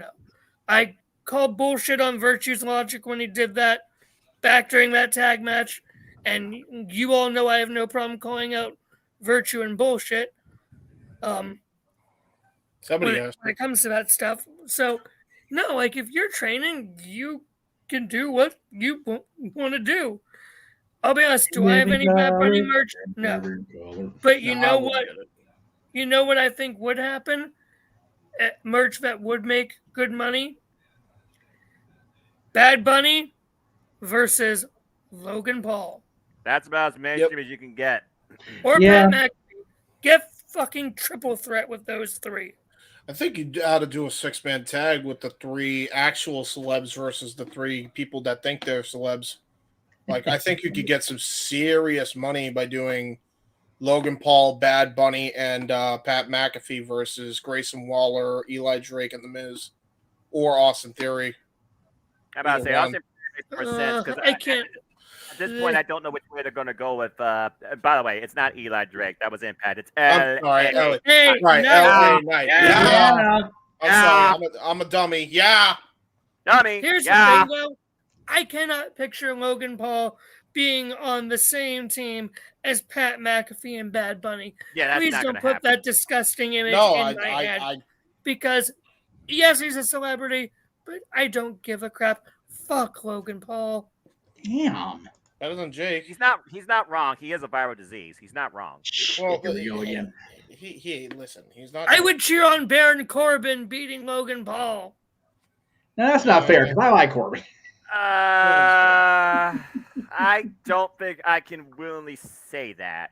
Yeah. I'd actually probably be okay with Logan beating Corbin, or at least this iteration of Corbin. Yeah. This iteration, yes. My NXT Corbin, no. I agree. Yeah. Anyway, congrats, Bad Bunny. Yeah, I was going to say the surprise in the room, I am to a certain extent, and I was going to say earlier that this would never have been a thing, and as Hacksaw called it, the golden age, because, the stories were dictated by the actual superstars, and that is still true to a certain extent, but how much more prolific have the celebrity involvements become in recent years? You figure, where we've got the guys and the gals regularly on mainstream talk shows. Bad Bunny, as you said, Josh, hosted Saturday Night Live with the 24/7 championship. People really forget how far back the relationship between WWE and now Comcast obviously goes. USA Network has always been under the umbrella of NBC. People just don't realize it because it's a cable network. They go back a long way with NBC. Sorry, it's main event. Ebersol, I'm pretty sure, I don't know if he even has a role within the corporation anymore, but Dick Ebersol and Vince McMahon have been friends for a long time. So it's not unusual. No, Tom Jones, not you. I love you though. That you would see a WWE personality on an NBC or affiliated channel show with their championship, with their, hell, The Rock hosted Saturday Night Live, majorly plugging WrestleMania 2000, and everybody else was there. Big Show, Mick Foley, Triple H, and even Vince himself. So it's not unusual to see that. It's just definitely odd that they being Bad Bunny, pronouns buddy, is a highest selling merch guy within a wrestling company. And I love Emmanuel's super chat. We were talking about the triple threat thing earlier. $10. Thank you, Emmanuel. Appreciate that. And by the way, Emmanuel earlier asked if the $10 he donated at the start of the Family Feud would count as his way into the game for next month. Shall we count that? Shall we count this, JJ? What say you, sir? Yeah, we can count it. All right. Time. So match game will be traditionally, Emmanuel, the super chats to be a contestant are separate from any normal super chats. But you've been so good to us, you and your sister. This time we will count it. Yes. So match game will officially be a battle of the siblings. There you go. Yeah, there you go. Emmanuel versus Arlene. We'll get the celebrity contestants lined up here soon. My grand vision was going to be the network heads, JJ versus Aaron versus Greg, with me hosting. Greg, as mentioned, will be on vacation, as will Aaron. He'll be out of town too that weekend. So, let me take it back. He'll either be recapping Collision, or he'll be at Collision's debut, one or the other. So, there you go. So we will get our 3 celebrity panelists on for match game here. But JJ, as our manager here, what Arlene just put almost makes me think that if we get 2 more contestants, we should split the siblings. That's fair. That's fair because we're doing 2 games. That's right. I forgot about that. Mm-hmm. So that's fine. We can do that.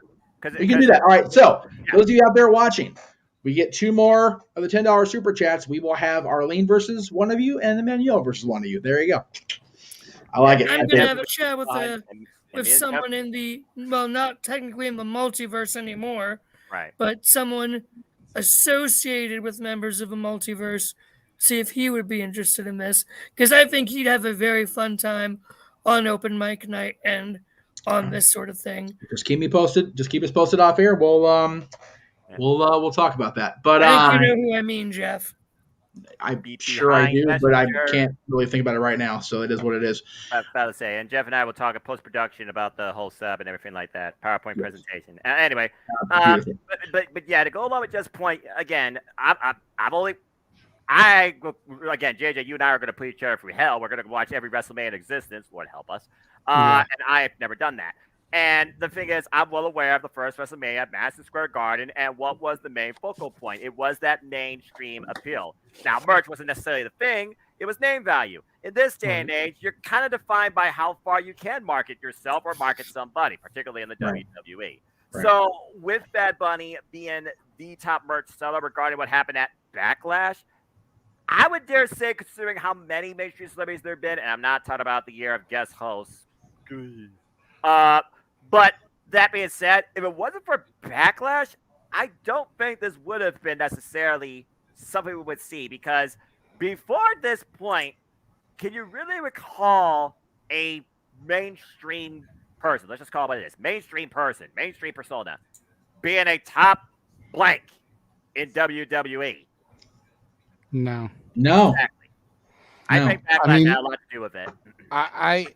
I think I see stuff like this and I think there's no way Mr. T would have outsold Piper or Hogan. Hell no.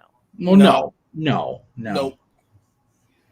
What about Mike Tyson? To see Bad Bunny outselling Roman Reigns and the Bloodline, yeah, that is the biggest thing for me. He's the top in the company over the Bloodline in 2023. That blows me away. It really does. Mania result might have. I think partially because people were starting to lose interest in the Bloodline. Yeah. Well, no. You know what though? I disagree, and I say that, Josh, only because I have been trying to decide to actually buy a Bloodline shirt. I've just been every time I go to buy it, it's like I was going to buy the one with Sammy on it. It's like, oh, well, that doesn't work anymore. Okay, I'll buy the one with the 4 of them.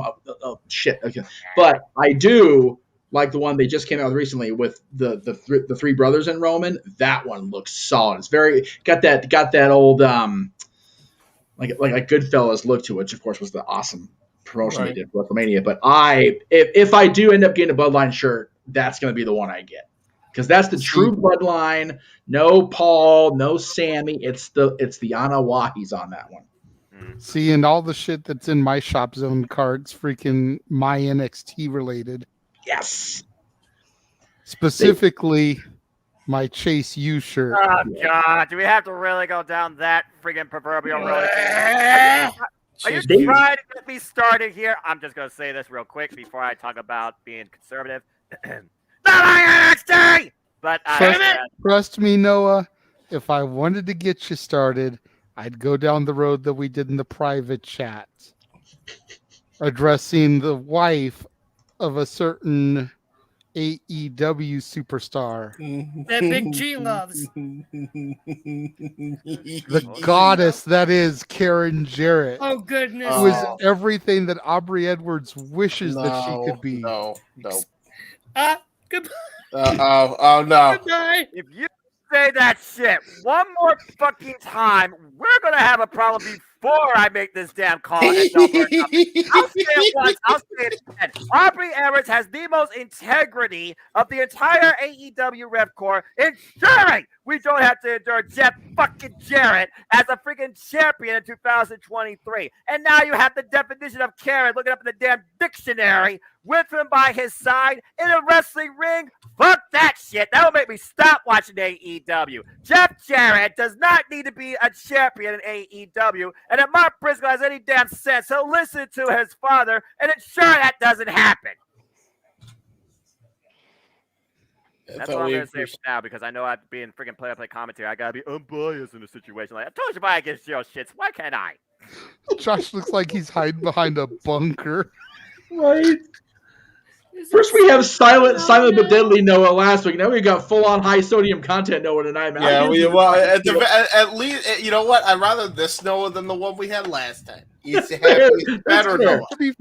Happier Noah. Okay, so... And to be fair, I knew exactly what I was going to get by saying it, and he knew. Noah, I love Noah so much. Arlene, we have never agreed to leave Noah alone. And they never will.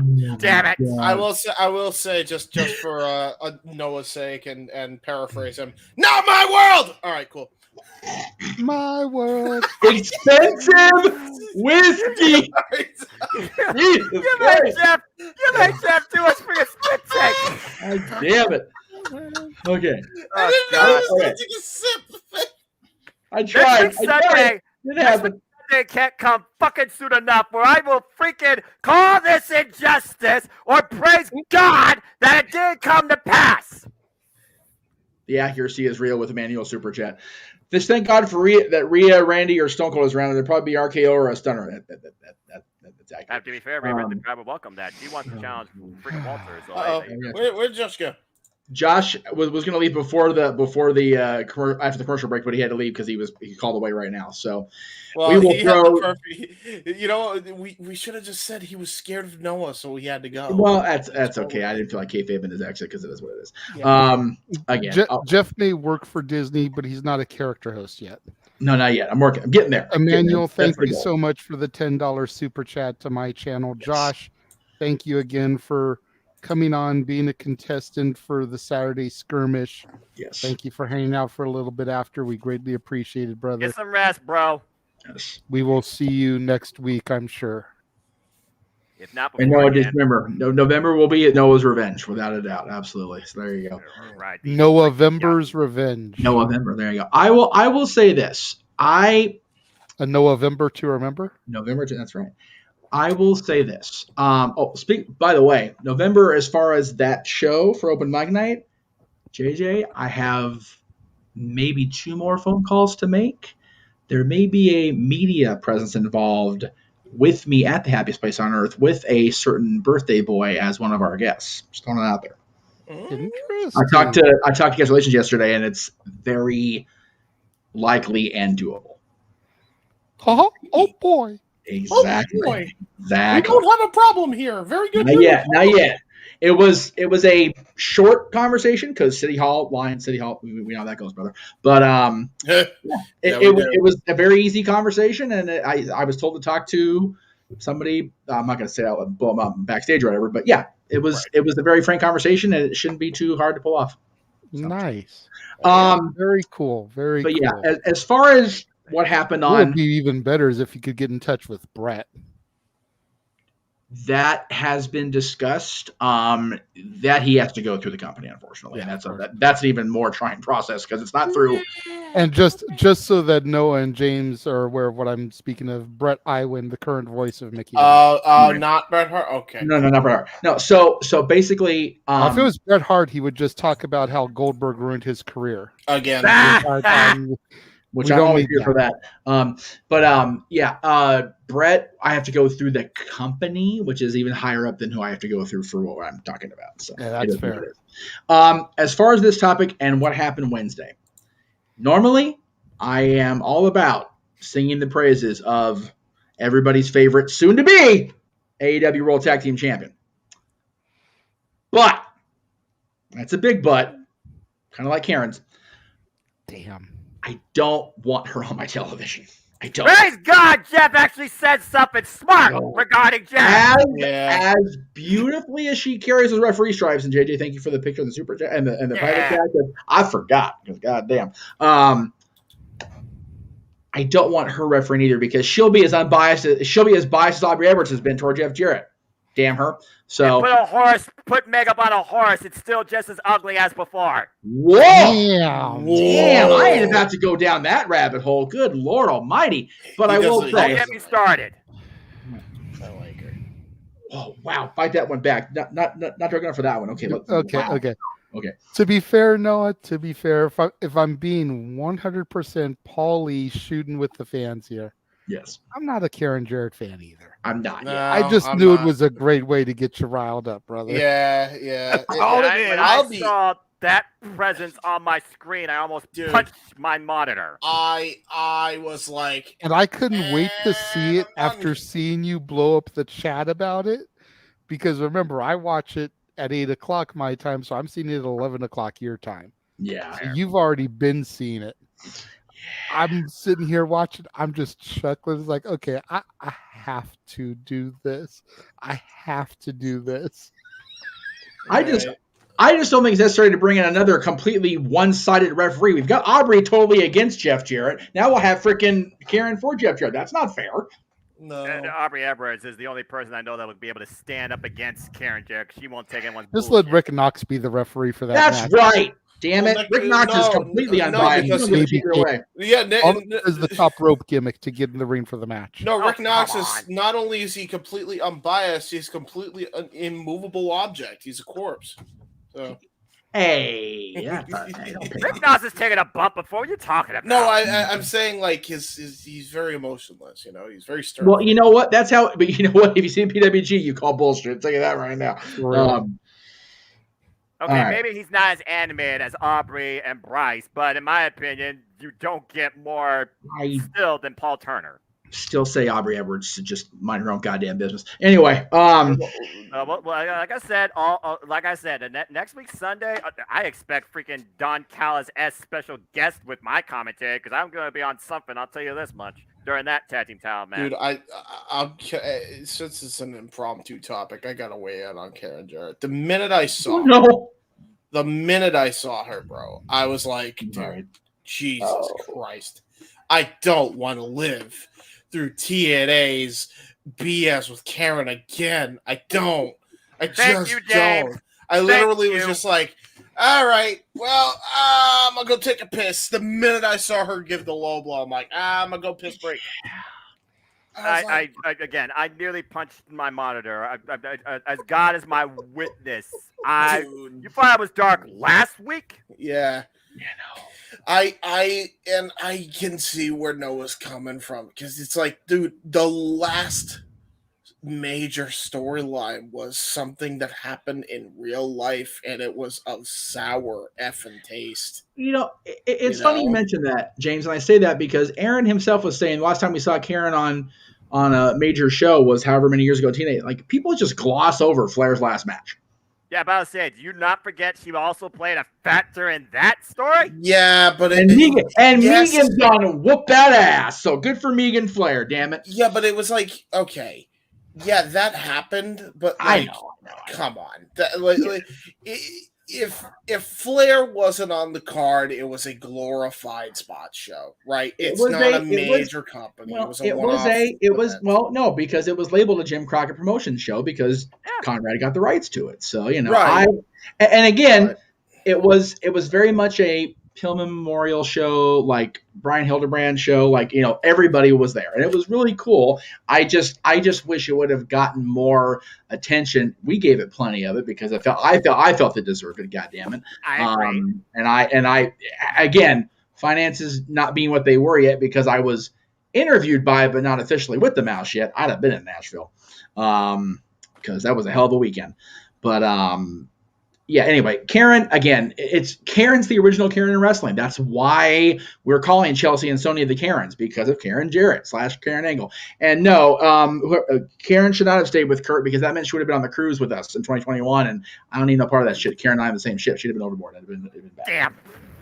As drunk as I was that whole weekend, there would have been a Karen Angle homicide. It would have been a bad situation in international waters. Just oh boy! You talk about stuff getting lost in the Bermuda Triangle. I don't think they talk much about that getting lost. She would have been a permanent Bahama Mama. Let's put it that way. Bahama Mama. Damn. We are reaching for the terms at this point. One question: how does Teddy Long manage to referee the GM and kayfabe storyline? He moved up on the east side and finally got a piece of that fight. Damn! Talk about reaching for old school terminology. The Jeffersons have been good. And the Jeffersons, good callback. Represent. Great. Hey, listen, man. God. All right, we're just going all over the place with this one topic. We're like 4 different topics now. It's open mic night, Dan. That's what we do. And I think we acknowledge Bad Bunny and his star power / mainstream outreach more than freaking enough. Yes. So let's go ahead and throw to another commercial, and then we'll move into the next topic. Would you like the people to hear about what's coming up next month on Renegades Reviews, or what they can see in the members section first? Or actually, on this break? Because we did both during the Family Feud thing. So yeah, I was gonna say, don't you have the one loaded for what's actually airing this month? Oh yeah, I can do that if you want to. I was gonna say because the other ones have already aired. So well, then we'll do that. We'll be right back.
All right.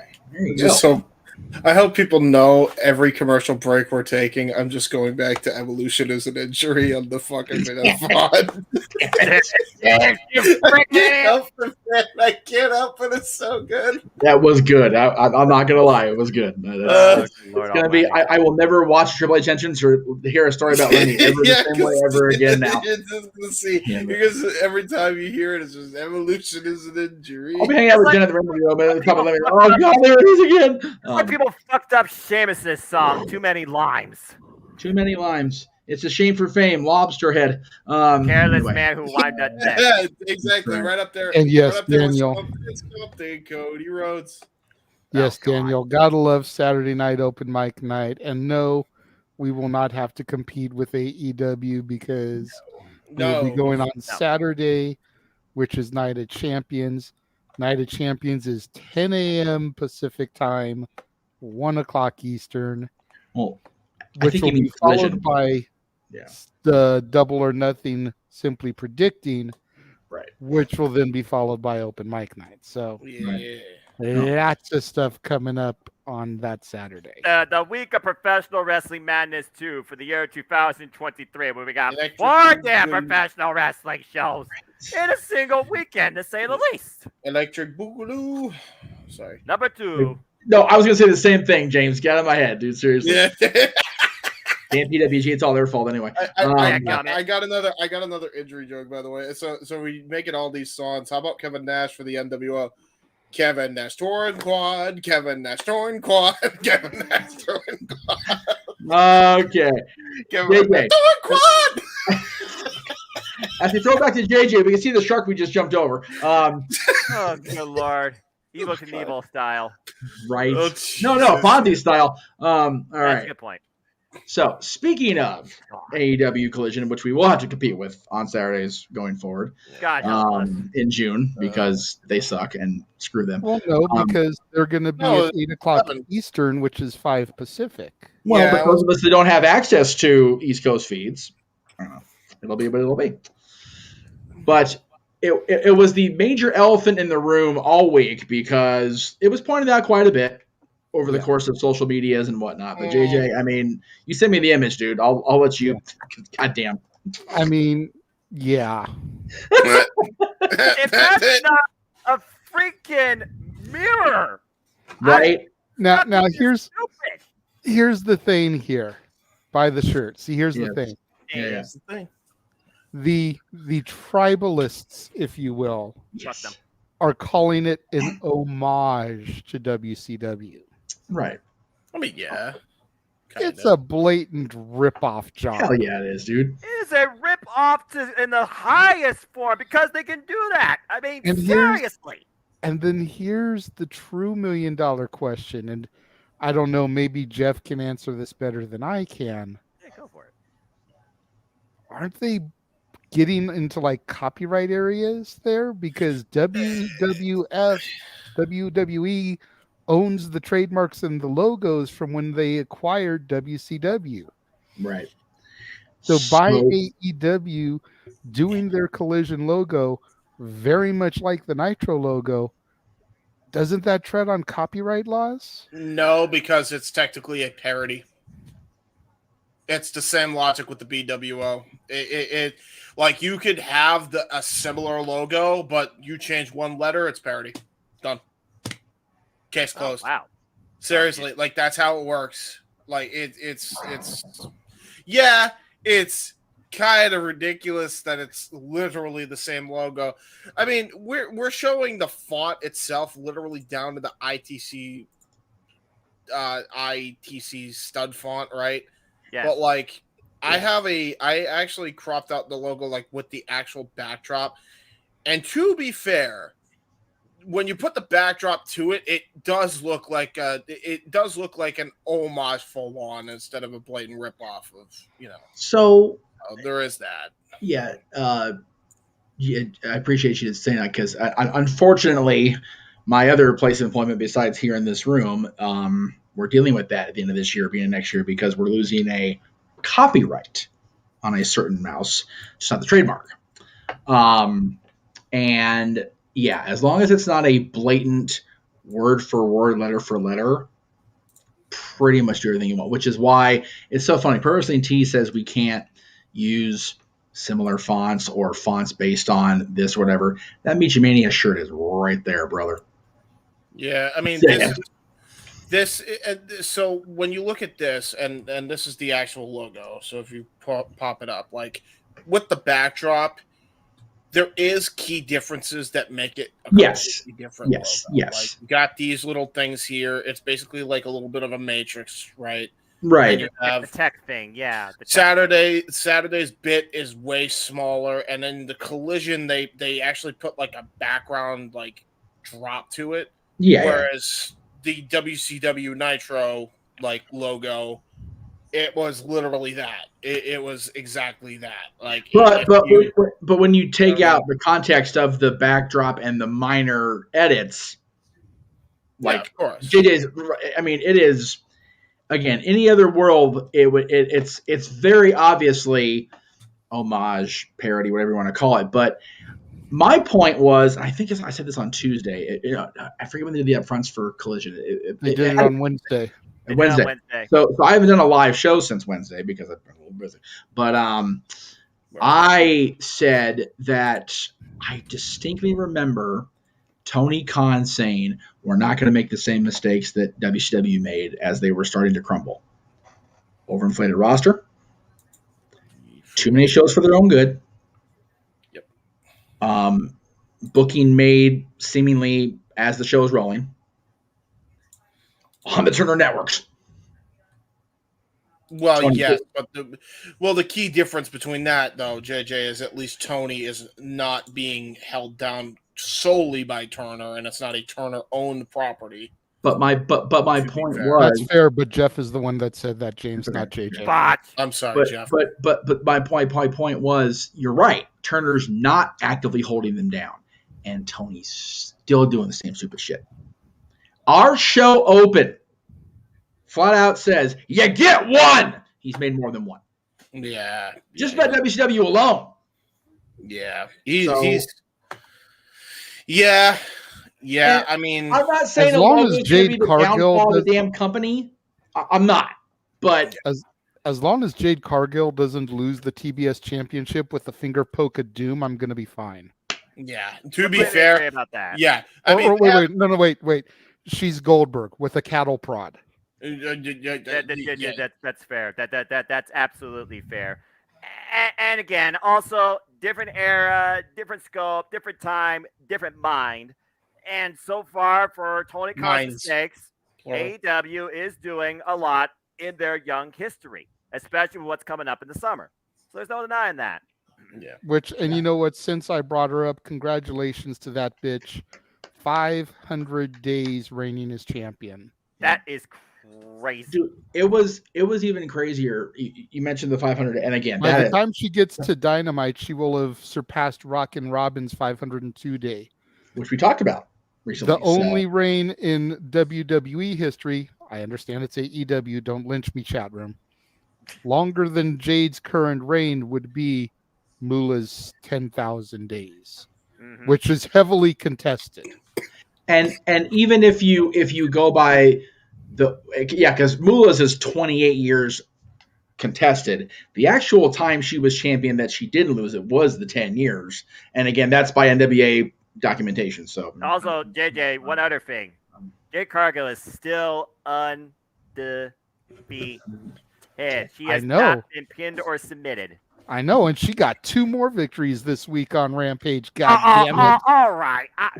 That's just farming it in. Double or Nothing needs to make it 60-0. Look, yeah, well, look, I'm just going to say this. It's not blackjack. It's not poker. But they're going double or nothing. Something has to give. And it's going to give on Sunday. I'm just not going to say how right now until predictions.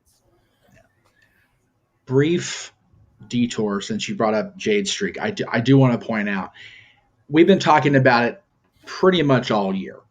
Yeah. But seeing Roman come out on SmackDown and hearing them say the number 992, it was like, holy fuck, we're here. Like, it's going to be a thing. He's going to hit 1,000 next Saturday. Holy shit. Yeah.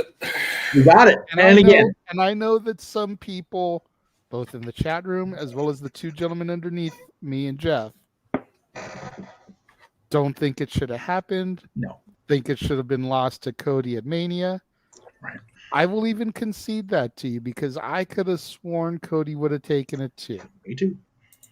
But for modern professional wrestling, this is a monument. Yep. Like Roman, dislike Roman, think he should have lost it 5 times over. Happy he's still reigning as champion. Irrelevant. Come next Saturday, we will be acknowledging 1,000 days of the Tribal Chief. You will be. Yeah. Now, I still think he shouldn't be in that match. Yes. He should be defending his title at Night of Champions. Yes. For fuck's sake, it's called Night of Champions. Right. But come the Friday after, we will have the 1,000-day ceremony on SmackDown. Now, I will say this, since it's knowledge in the people in the room that need to know, the people that don't know yet will momentarily. Since I am off the entirety of next week, and I am pledging to you, sir, Mr. Williams, that I will be within your daughter's household with her mom and everybody. I will make sure she has plenty of oxygen. And I say that because she's going to take the fall. Roman's going to take the fall. I still think so too. So when Roman takes that fall, we were kind of briefly chatting about it at dinner this evening. Right. You know, asking her, you know, what's going to happen next week, and her mother, you know, my ex, your sister, was just kind of looking across the table, and she just started the whole ole, ole, ole, ole. no. Ole, ole. For all the crap we give Natalie about being that teenager, it's like, man, we're just stoking the fire and poking the bear at this point. You know what? And as much as Cece loves Sammy, she still doesn't understand the Olay thing because she wouldn't. Yeah, it is a Syrian person raised in Canada that hailed from Mexico with a Brazilian chant for his entrance theme. Like, yep. Can you get any more clusterfucky bowl of chili? And the only reason he wasn't the whitest dude in the room, and he's a ginger to boot, so he's soulless. I was going to say the only reason he wasn't the whitest guy in the room is because he was partnered with Kevin Steen. Right? That's freaking true. White ass Canadian. To get to a couple of the chats here, Daniel, I still proclaim 60-0 for that bitch. Oh, I may be the only person that stands beside her. Yeah, no, I'm with him. 60-0. I like Emmanuel. I understand that Jade isn't the main title; it's a secondary title. But aside from the women's tag straps, and we've seen how great those have gone for WWE, what secondary title do they have? That would be none. Mm-hmm. And at least I have been saying for the longest time that she needs to pull an Impact Wrestling, execute option C, cash in her TBS title to Tony, be like, look, motherfucker. Right. 500 plus days, 60-0. Give me a shot at the fucking world title. You realize Jamie Hayter will take her damn head off, though. Perhaps. But you know what? You get the TBS title off of her without her losing it, keeping her strong going into the match with Jamie Hayter. Keeping the title strong, yeah. Keeping the title strong, yeah. Because the only champion to date did not lose it. And yeah. then her first fall is to the AEW Women's Champion. Exactly. Yeah. That's major. And if she beats Jamie, don't give me that look, Noah. If she beats Jamie, it just proves that she deserved to be in that upper echelon the whole time. She really did. Everybody talks about how she's just ran through jobbers and enhancement talent and bullshit talent on the AEW roster. Goldberg did the same thing until he got to Hogan. And Jay's a far better wrestler. Hugh Morris, anybody? Yeah. I will give. God help me. Hang on. Well, yep. I will give Goldberg a little credit in that he beat Raven for the U.S. title. The night after Raven beat Dallas. Everything past that was at least higher up echelon for the most part. Exactly. They're one step up. Okay. And by the time he got to Raven, he was at like 70-something and 0. Yeah, I think if I remember right, Scott was either close to 75 or 75. So yeah, he was in the 50s with Raven, which is not, again, like you said, both of them beat jobbers all the way through to their first major title win. She's beating people, but again, it's the secondary title. She beat Taya Valkyrie. You may not really like the way she did it, but she fucking beat Taya Valkyrie. Everybody was cocksure she was going to be the one to beat her. She didn't. Well, no, because she couldn't use the road to Valhalla. Hopefully they do. Used it on her freaking. I bet JJ. So like, I want to see Grand Slam versus Grand Slam. Do the thing. God damn it. Yeah. It's such a handicap. It's an unnecessary handicap, by the way, booking wise. I will say though, I actually concede with JJ full on. I know we've been saying, oh well, the proper strategy is to give it to Chris Statlander. No, it's done. It's done. She's already proven she's way too freaking injury prone. I'm sorry. Time to move on. Well, and I think that's the best way to move on. James, to that point, I think that's why they're putting Taya in that spot. To go with your point, the last time Chris Statlander was in action, sad to say, was last year's Revolution buy-in. Yeah, so it's done. I think the theory of holding out for Chris is a moot point. I'm not saying don't give her a run or even an attempt at the title when she does come back, but much like mentioned earlier in the chat, I didn't see it till right now, Arlene. So much like with Orton, we don't know. We just don't. And Orton, that story literally changed on me from one day to the next because I had somebody tell me that's knowledgeable about it. Yeah, he's trained back at the end of the year, and then I've got people tell me that the doctors are saying don't do it. So it's unfortunately for Randy, Chris we know is still rehabbing. She will come back. It's just a matter of when. Randy, we don't know, which is so sad. Because goddamn, he still got gas in the tank. It's just the freaking car won't get out of the driveway at this point. I mean, again, when you're taking a back bump more times than days in the year, I mean, eventually it catches up to you. Yeah, I mean, bump card. And I mean, for people that say that she hasn't beaten credible talents, she's beaten Madison Rain, she's beaten Athena, she's beaten Anna Jay, she's beaten Ty Conti, she's beaten Julia Hart.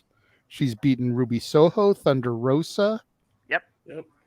So, Nyla Rose. Yep. She's defeated some very viable contenders on her road to 59. Yes, there have been squash matches too. Yeah. But she's defeated some very viable contenders as well.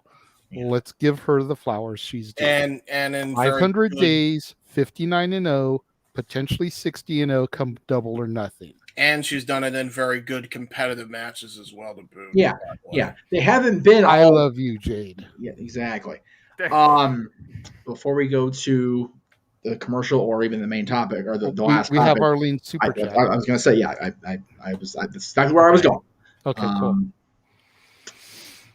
So I will answer first because I am that guy that subscribes to Mandy's account because I'm trying so hard to I'm literally trying to get an interview with her. That's the reason I subscribe to that damn thing. I bug and it's just not happening. So I'm probably going to cancel, but she's making a fuck ton of money. Number one.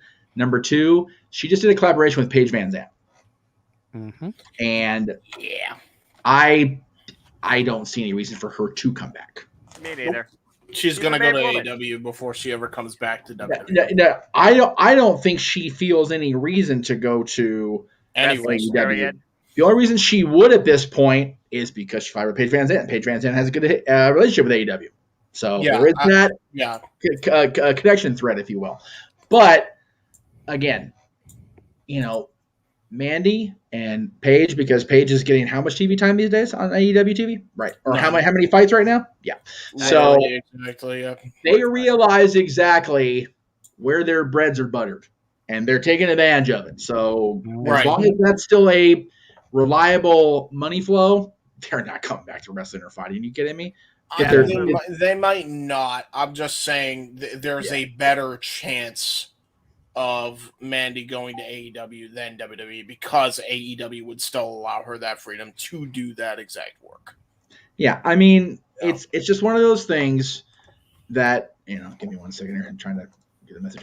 It's just one of those deals where you have the knowledge that you have what you have to work with, and you don't need to go in the ring and, as we just talked about with Chris and with Randy, get that bump card moving.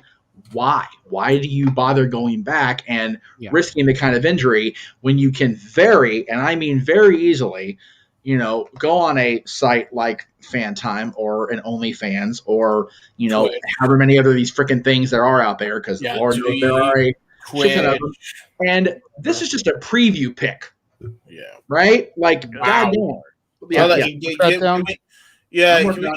we get that super chat done?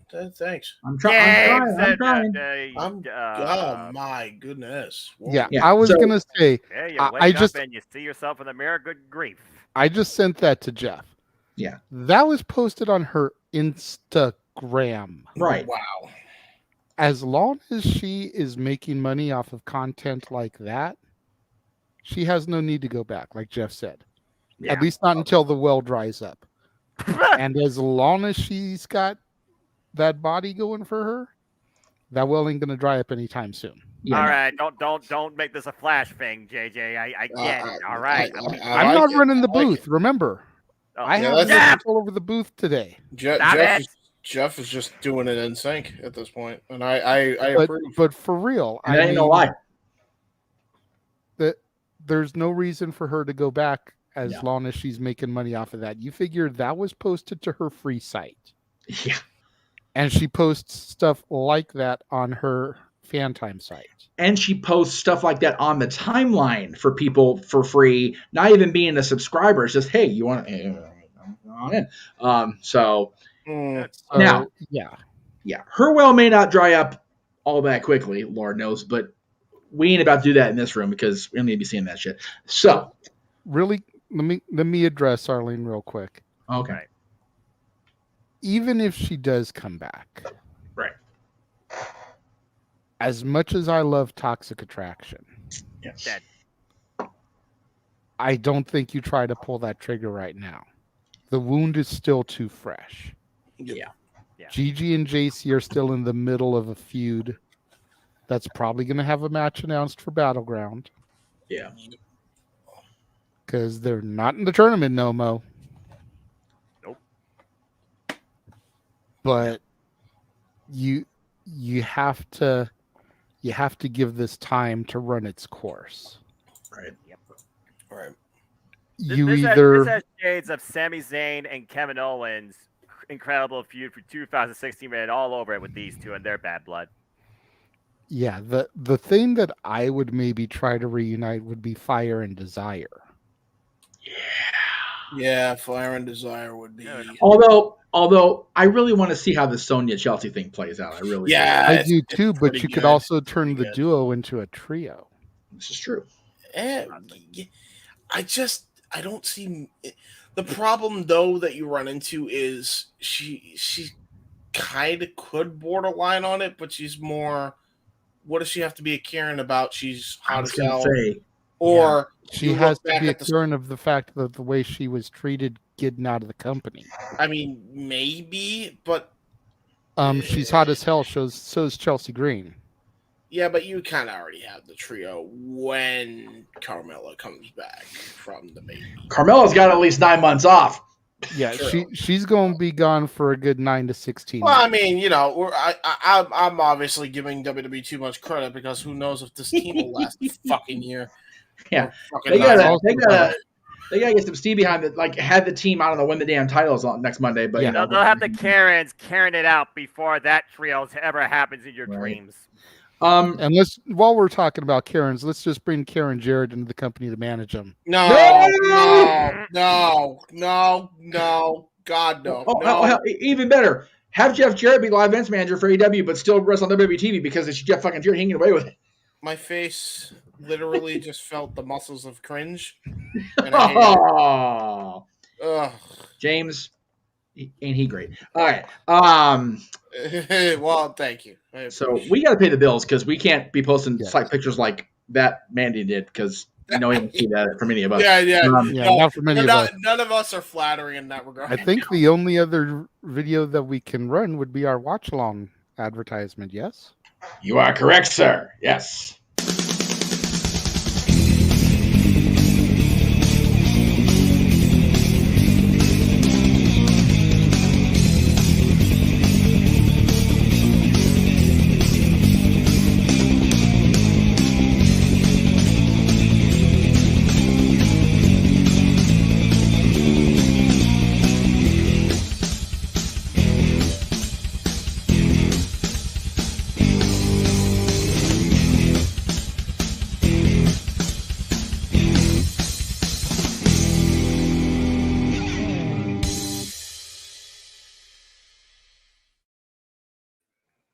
I gotta so much say, wrestling, all the friggin' professional wrestling and sports entertainment, all the wrestling. I gotta say, the biggest bummer about not running the booth is not being able to see Noah's reactions as each one comes up. Okay, so this one, no. So this one, the freaking Impact stuff, no, the AEW stuff. Go. Like for real, his reactions are so fucking amazing to that. So this one. During the trailer, we know they can't hear each other. The both of them are just sitting there doing this shit, talking to each other, but they're not really talking. It's funnier than fuck. Anyway. Wait, I was talking to Noah? So Noah was looking over at you like he was talking to you, and you were reacting even though you couldn't see him. It was funnier than hell. Really? Was that happening? I was just bobbing my head to the music, and I was whatever worked. It worked for me. It was funnier than shit for me. All right. So, all right. JJ, if I may, since we're still doing pretty good on time here, I kind of mentioned this briefly during Talk Wrestling Tuesday, but I really didn't get enough of a pop in the room because the crowd on Tuesday was just kind of what it was. I really want to talk about this because I think it's important. Go for it. So all the TV networks had their upfronts this week, and for people to know, upfronts means they're going to announce the fall schedule for what's coming up for the various channels and the networks. So no WWE from Comcast or Fox. Huh? Why? I find that very interesting and confusing. And also concerning. Wait. Yeah.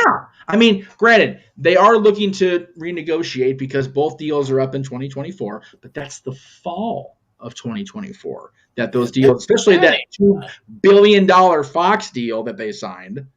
It doesn't look like it's getting re-signed. Right? And again, if I'm WWE or if I'm fans like we are, I'm going, huh. Now, there was a subsequent report that I saw on NoDQ. I didn't read the whole report because, again, Geoff is a busy person, believe it or not. There was talk about WWE being okay with Amazon hosting SmackDown and even on a different night than Friday. Oh, God.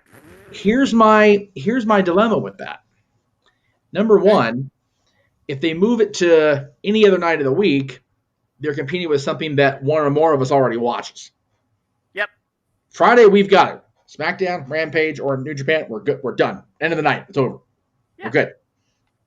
Number two, not everybody uses streaming for their stuff. Most of us do now, and that's fine. But there is a sector of the world that doesn't do that yet. Dude, the amount of old heads is pardon my language with that, but the amount of old heads who still use TV and not streaming, like you're expecting them to learn Amazon. You kidding me? That's gonna go over well. My mom almost blows a gasket when her Alexa doesn't appropriately hear her respond. Dude, right? No amount of person of that age that WWE caters to, whether they attempt to or not, yes, has the time, patience or children willing to help them. Unless they had people that have the patience to help them, they're screwed. And guess what? Most people do not even call their children because they want to try to DIY everything. Mm-hmm. So you are alienating a huge chunk of your core audience. Right. Yeah, just imagine that. God, go watch the highlights on YouTube. God. What's YouTube? Why are you doing it? Why are you doing it like you're from a freaking 2000s band? And right? I want to rock you with. I want to be you. Hey, go watch on YouTube. What's YouTube, Rock? What the hell are you YouTube? But also, to go back to a point we were talking about, Geoff, because I do find that interesting, because again, I don't scroll, I don't read, I don't do anything. I learn basically what I hear here. Not to sound redundant, but it is a fact, simple as that. The fact that no WWE mention was even at these upfronts. Now, let's just put it out there. WWE is no longer, under the same umbrella necessarily of, I feel like, true ownership. On their own, that's true. Yeah, that's true. They are now underneath the same company that owns Endeavor, UFC. And UFC, while they do have stuff on Fox, they do have their own thing under ESPN+. No! So I could definitely see WWE trying to do something like that with Raw and or SmackDown under a more streaming-based platform. Hang on. So it kind of weirds me out. But also based on JJ, past conversations we've had about, the revenue stream and expect this versus getting that. They're losing over half, LOL. It's one of those things where maybe Fox and Comcast are rethinking their strategies. Again, I feel a lot's going to change in general with the media, not just wrestling, but in the media industry in 2024. And streaming is just going to continue to escalate, whether we like it or not. No, please, no pay-per-view on top of the freaking regular price for the network, please. It probably is going to happen later, James. I'm just saying. God. It's one of those things, again, Jesus. Again, as somebody that is under the corporate umbrella of ESPN and Hulu and, Disney, I'm okay with that, obviously, because whether my mom will accept the freaking grandfather or not, we can get that stuff for free. And a lot of people that subscribe Disney Plus got that grandfathered in. So, it'd be okay for them. But a lot of us, I remember bitching, and I mean just feverishly upset about the fact that we had to resubscribe and put in another $9.99 because freaking Peacock couldn't just grandfather us network folks in. And to be completely honest, and I'll JJ, I know you're waiting patiently to give your 2 cents because I did want everybody's input. I would not have a problem with them going to ESPN Plus, and I say that because within reason they can still keep the same basic price platform that they had. And I have found that ESPN Plus is much easier to navigate than Peacock. Really? As a sports person. So, sports person who also watches network television. So, Peacock I use on the regular anyway. That's just me. JJ, what do you think about this? The fact that, like I said, Fox didn't mention it, and nobody on the NBC, Universal, Comcast, whatever the hell they're calling the corporation this week, just call Disney because we'll do it better anyway. What do you think about what's going on with that? I'm indifferent, honestly. I don't think any announcement will probably be made until next summer, till the upfronts for next year. Okay. I think especially Fox, but USA as well, wants to wait until they see what happens with the Roman situation. Right. Raw's about to get a world title at Night of Champions. Unless AJ Styles wins it, then Raw will have another belt. Yeah. You mean SmackDown? SmackDown will have another. Right. Yeah. Either way. That's how little I care about this topic. Smack Raw, Raw down. No, I would have had it before the AEW discussion since it's still WWE talk. Sorry, I didn't remember it until right now. Sorry. But yeah, I mean, I think too much is being read into it. It's like MJF talks about the bidding war of 2024. Yeah. It's not going to matter until next year when the contracts are about to expire. I will say, what does have some tangible, only because we've reported it various occasions. We know Fox is definitely pissed with the WWE. We know that. Yeah. Only due to the fact that we've had sources pretty close to that situation in TV and finances and economics say as much that they were not happy. So that doesn't surprise me as much.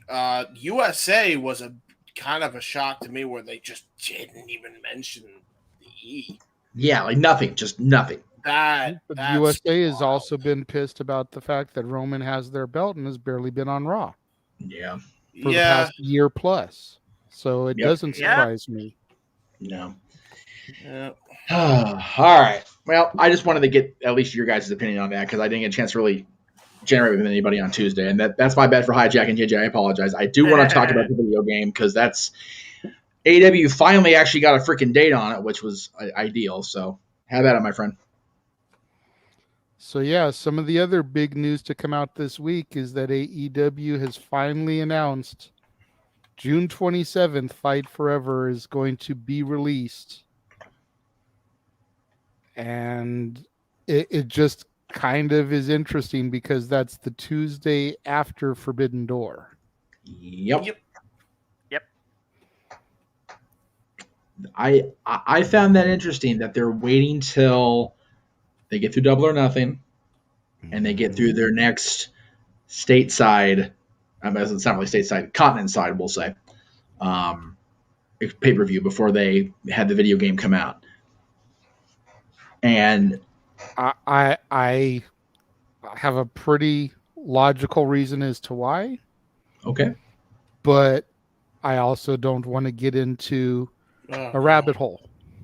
Right. No. Yeah. No, because but I think the you're right. bottom line is that somebody is supposed to return the Dynamite before Forbidden Door, if rumors are to be believed. Nope. Yeah. Well, that's if you read into I rumors think like, I think he's still supposed to be in the game. I have seen animation screens for his entrance be released. Yep. Yes. So I think that's why they're waiting till the Tuesday after Forbidden Door, is that by that point he will be back on the TV screens within the company. Yep. And that's the end of that. And his name is Miro! But seriously. That's right. I mean, June 27th is Miro Day, damn it. Hey, I agree. I used to celebrate Rusev Day 24/7. All right, Absolutely. so Miro Day, I'll welcome that. The thing of the matter is, seeing is believing. There really isn't much more to say. How long we've been waiting on this freaking thing? I mean, seriously, for the love of God, the definition of insanity is doing the same thing over and over again, repeat and expecting a different result. You said he only gets one. We've also said don't fuck this up. Summer is going to be, pun intended for Impact, a turning point for this AEW franchise, not just the company, the franchise as a whole. It's going to be make or break because not only are they doing their biggest show in front of their biggest gate to date, but they're also doing a brand new show that's going to be a weekly standard apparently on Saturday nights. Yep, Summer and we could will be be make or doing the break. watch along for the first episode. There, exactly. Yay. So the summer is going to be make or break for AEW. Okay, pandemic proved AEW is something that can exist under extreme conditions. Yep. Now they got the entire world up against them. Again, no, you said how long are we waiting for this game? How long are we waiting for both the game and the supposed return of the person we're talking about that we're not saying out? Right? Input SpongeBob French narrator cue card here, one eternity later. Yeah, it's one of those, if both of those come to fruition and both pan out successfully, watch out the second half of this year for AEW, man. They're going to explode. I agree. Damn right. And let's not forget, and I'll keep saying it, I don't care about the way you look at things today. This brand, this company, this foundation in the industry is still freaking not even 4 damn years old. Oh, it's still a baby. Damn it. Yeah. I'll be real with you. You know, somebody mentioned the the make or break. I think it was Noah. Man, I'm tired of make or break bullshit. I'm just tired of it. You know what though, James? Go well once. God damn. Right. Well, you know, the James, WWE was a lot like that in the early days. WWE was like that against the ropes during the early onset of the Monday Night Wars. WCW was like that when they finally hit black after all those years of red. So the bottom line that we have said so many times on this show and throughout the multiverse is it is a fun time to be a wrestling fan because there's so much of it to consume. Exactly. That you And don't know what to do with that's it. awesome. And we're getting another 2-hour show. Yeah, exactly, JD. Now you gotta worry about Saturday being another 2 hours every week. God help us. But And thank the other the Lord interesting for DVR. thing, So. Go ahead. And the other interesting thing is that All Access is being moved to the Max app. Right. Which means that AEW content is going to now be streaming on the Max app. Which does make me wonder this, though, now that you say that. How does that play into effect for not just previous, but upcoming AEW, a keyword, folks, AEW pay-per-views? Because Ring of Honor is not part of that. No, they have their own honor club. Exactly. But the pay-per-views are still on Bleacher Report, so I imagine that probably will be a thing more so exclusively for, or will they still use Bleacher Report as another revenue stream? Because whether or not we like the UI, and yes, I know the UI sucks, people will buy out that. You think about how many different ways that Tony Schiavone talked about in the Control Center, how you could buy double or nothing. Add Max to that, that's just more ways you connect to an audience and bring another revenue stream. I think they're going to wait and see what All Access does on Max before they make a decision, considering All Access is, for lack of a better term, their unscripted reality show. Original AEW content. Depending on what the streaming ratings are like for All Access, how many people watch, repeat viewings per IP, etc. Well, did they do good? Will then determine whether or not AEW begins to bring Dynamite, Rampage, Collision, pay-per-views to the Max streaming service as well. I think this is a test ground. You might as well just add the Dark Elevation to that live. Well, no, they already. So, question then: did it even do well, All Access? Because I know, maybe I was in the minority. Maybe Noah and I were in the minority, but I know I wasn't tuning into that show for the very thing we're trying to avoid, because it was going to be all over it, and they were missing out the story. So I watched the first couple episodes because they did tease talking about it as far as from Matt and Nick's point of view. But once I realized they were not going to get in the whole story, I was like, whatever. I do know the ratings were enough where they're going to keep going with the show. They had the season finale or whatever they want to call it, but the fact it's moving to Max is a good sign for the company that there was enough interest to keep it going. Exactly. From Warner Warner Discovery side. I personally have not watched an episode either, but putting it on the Max app brings fresh eyes to it. Exactly. People that are already subscribing to the HBO Max platform, which is about to be rebranded just Max, will now be able to see it. People that didn't know anything about it, they're going to see AEW All Elite Wrestling on Max. Fair enough. Get more eyes. Okay. Exactly.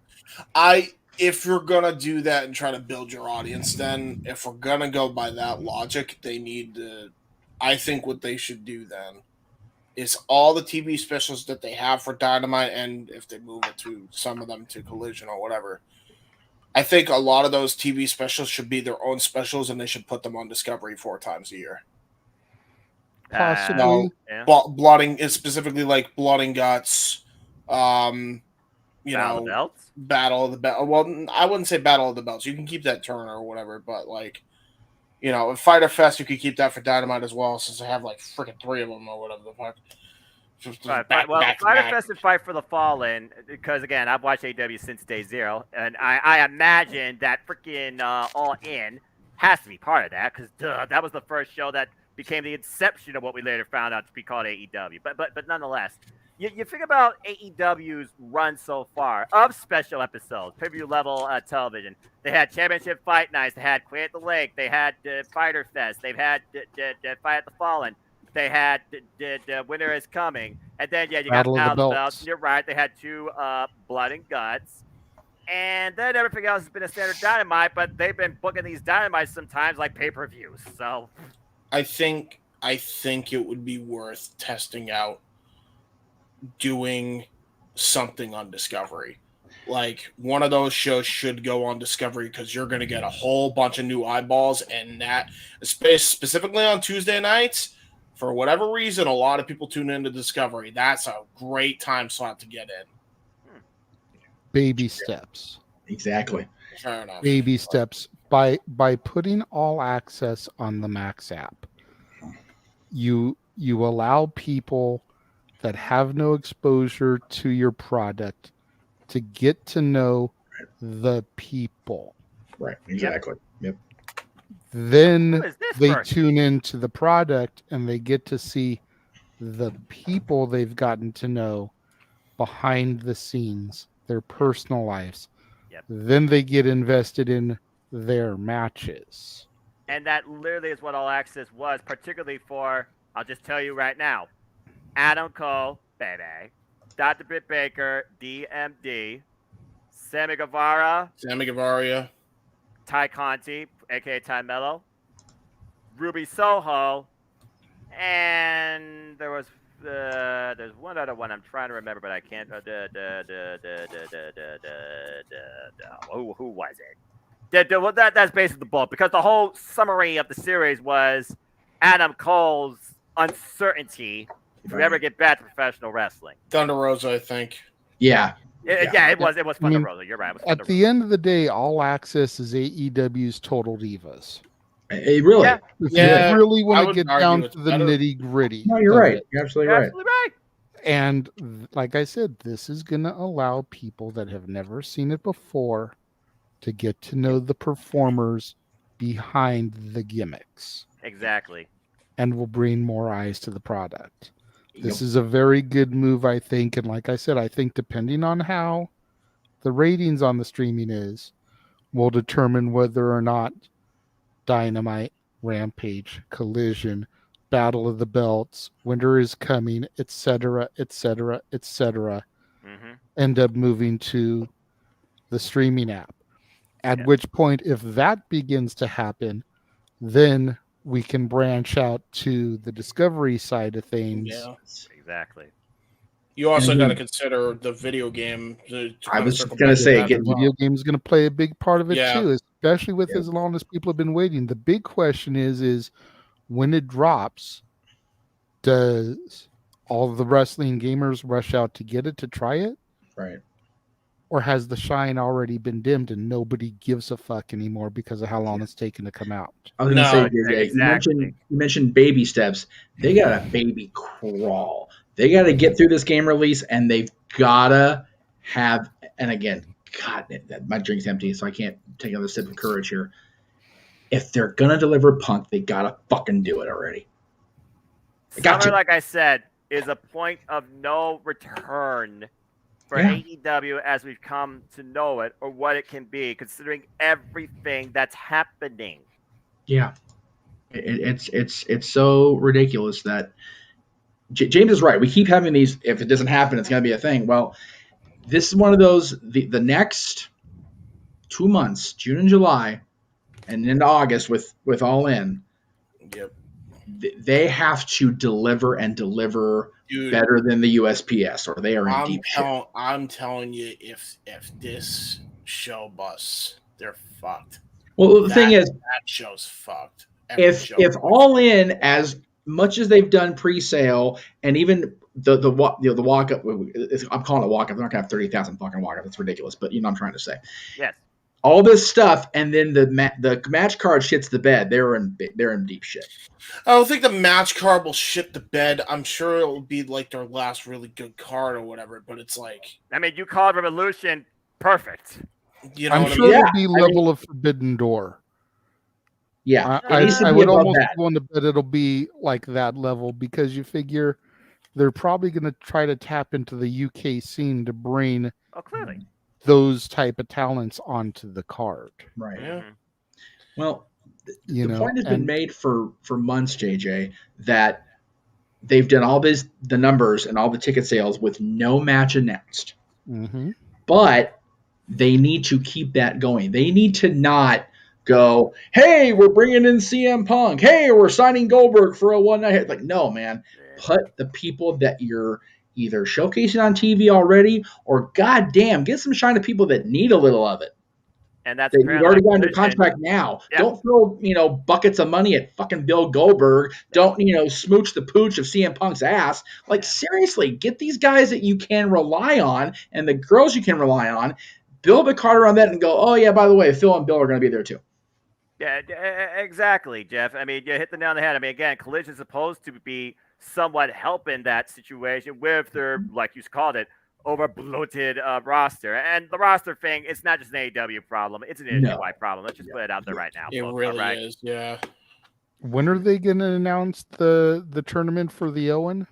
Like the matches and everything, the card? So I'm just going off what I've heard. The opening ceremony for the Owen is supposed to be at Double or Nothing. I don't know necessarily that's a bracket reveal, but it's got to give us some sort of idea or timeline because, again, we know the Owen will culminate through the summer along at least Dynamite, I believe. They didn't mention Collision because Collision is new, but it will also conclude in Owen Hart's hometown of Calgary. On a Saturday night, which will probably make it up beyond Collision. When? I think the tournament concludes July 15th. I remember what Tony Hanfman said. Okay. So here, it's not a pay-per-view. No, it won't. No. But here, as a matter of fact, it's the same night as the anniversary, so we're going to be busy. Even we're not calling Collision, we're still going to be watching it. So. And when's Forbidden Door? Forbidden Door is June 25th. Yes. CM Punk is the Joker. Fuck me, dude. Wouldn't that be some shit? Because JJ, I was going to say, here's a valid point that nobody seems to be, making here.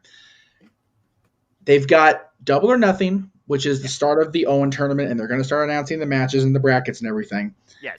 And they're going to go to very likely a Saturday night Collision for the final because they're going to be in Calgary that night. Yes. But yeah, nobody's mentioning that Punk could totally max it. You're absolutely right. Yeah, he could. Absolutely. Well, you think about it, last year in the Owen, they had a Joker, and it was Johnny Nitro. It was Johnny Dynamite. Johnny Elite. Yeah. So they're going to more than likely have a Joker this year. Yep. Punk's going to be the Joker. It's funny you mentioned. Because that way, if I's don't get dotted and T's don't get crossed, right, they can pull somebody else. So here's the other thing: Double or Nothing's next week. Yes, literally 1 week from today. Here on the East Coast, it's Sunday. Oh yeah, we have a week from tomorrow. God, it's crazy.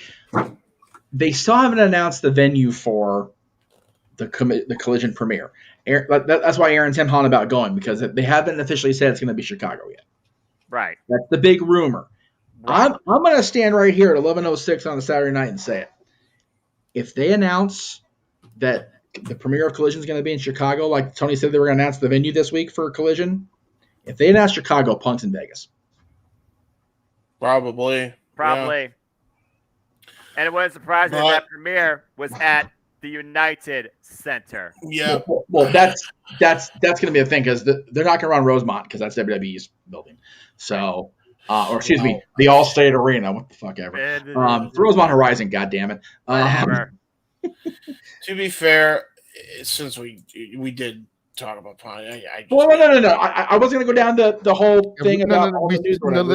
Delete, James. All right. Let's just stick with let's stick on the topic that we're on. That way we don't end up down the rabbit hole. The expectations for AEW in coming to potentially Max based on the success or potential setbacks they could have during the summer as a whole. I mean, Geoff, you literally laid out the roadmap here. We got Double or Nothing, literally one week from the day. Think about this. This is the first AEW pay-per-view headline by all organically homegrown AEW talent too. That's a huge spot to hold up to right there for those 4 men, no matter how you feel about any of them. Yep. So that just goes to show the type of growth AEW has been trying to cultivate. So good on them. Then we move on from there, and the next thing in the calendar is, of course, the Collision premiere. You're setting a standard that hasn't been seen, like you talked about and tirade me about for. Hello, everything pro wrestling. Professional wrestling, damn it. Back on a Saturday night, weekly.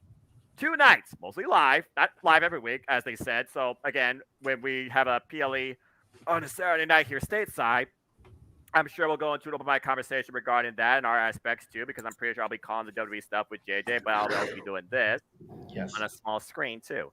And we got to see what they set up for, because what I read, AEW Collision is going to focus on a lot of talent that hasn't been getting the shine, like you talked about, on Dynamite. And with Dark and Elevation, RIP gone, and Rampage being now that cultivating ground for independent rising stars, along with, of course, Ring of Honor, because Ring of Honor is Ring of Honor, simple as that.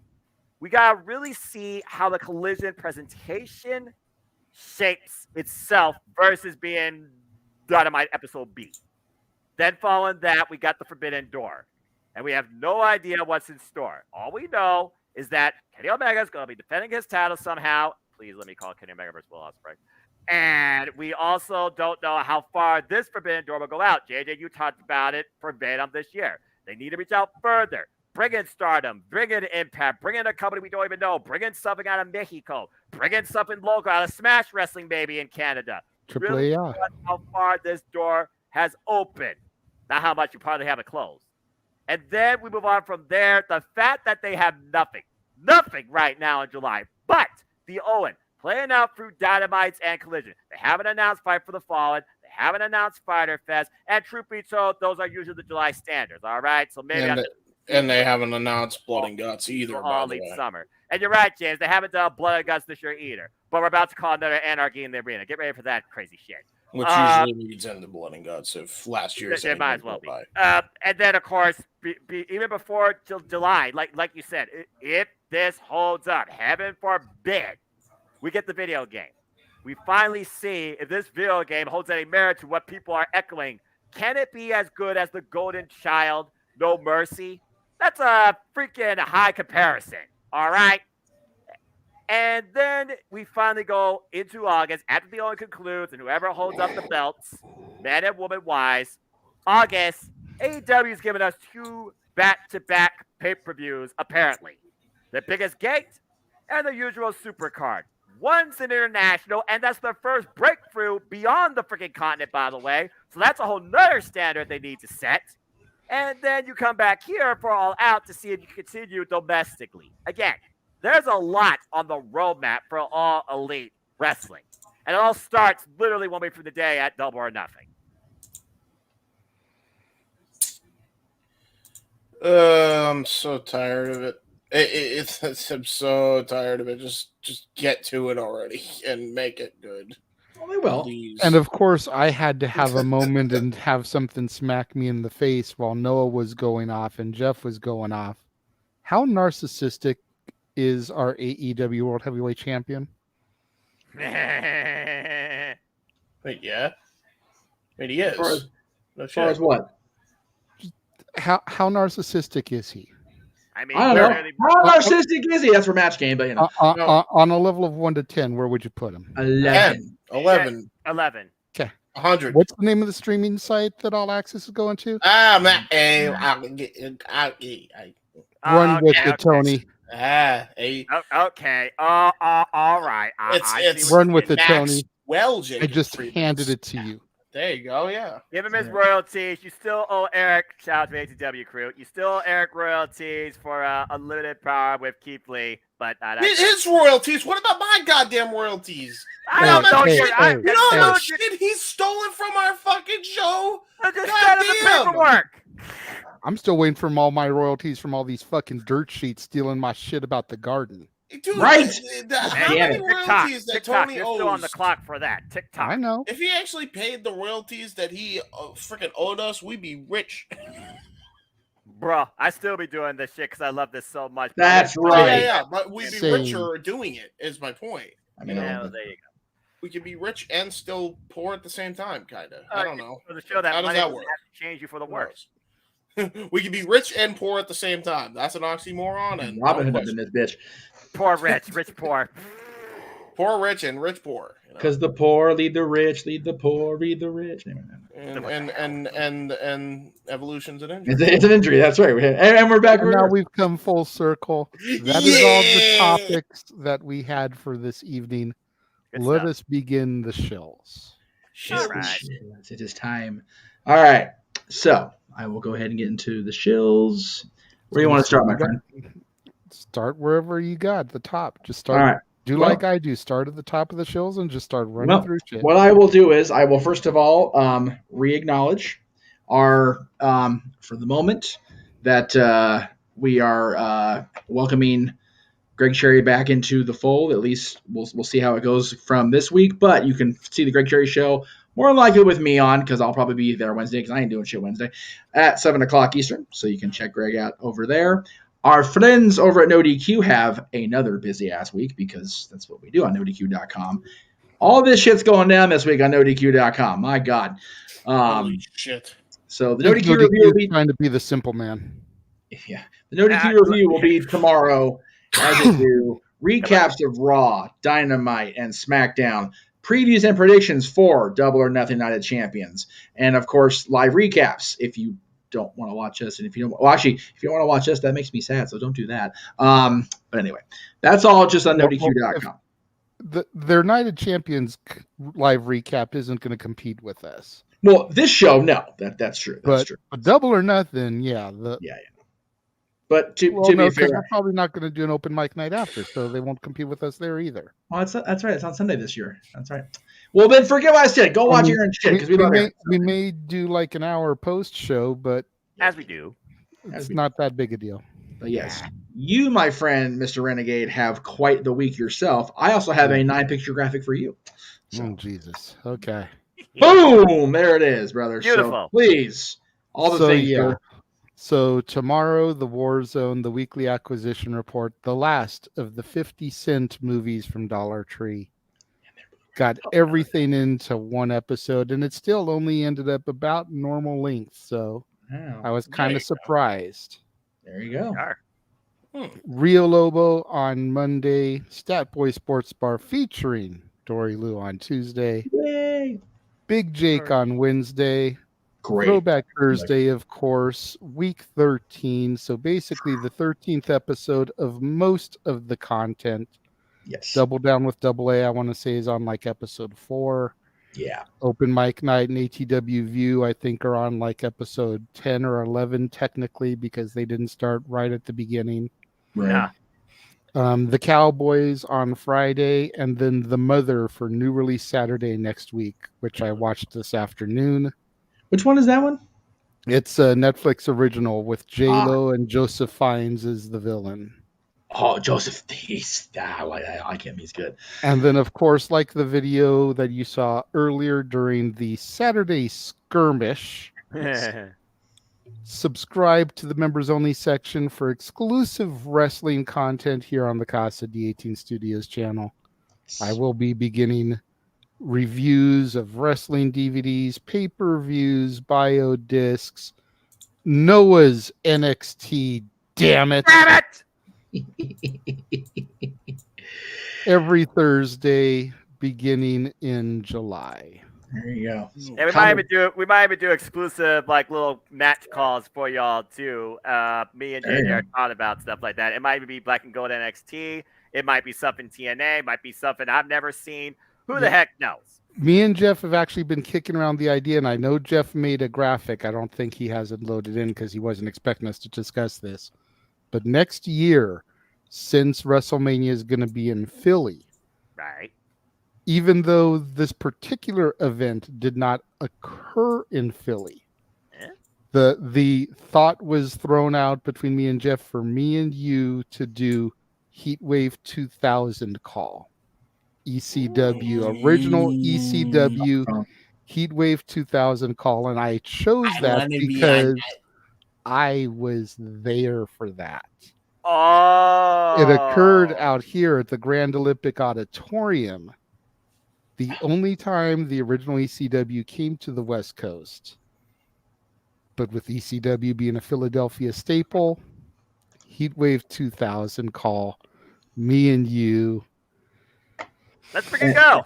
And the thought process was because hopefully if things continue to work out the way they're working out, Dylan and I will be in Philadelphia during WrestleMania week, that Dylan and I would be remotely stationed somewhere on Swanson Street with a tripod in front of us, corner of 33rd and Swanson, somewhere in that area over there. 2300. 2300 Swanson, something like that. We're not just pouring out addresses out there like Google Maps, but I'm just saying. I mean, if I not saying 2024, if I end up out there, I know that's one thing I would want to go see. Let alone the rest of them.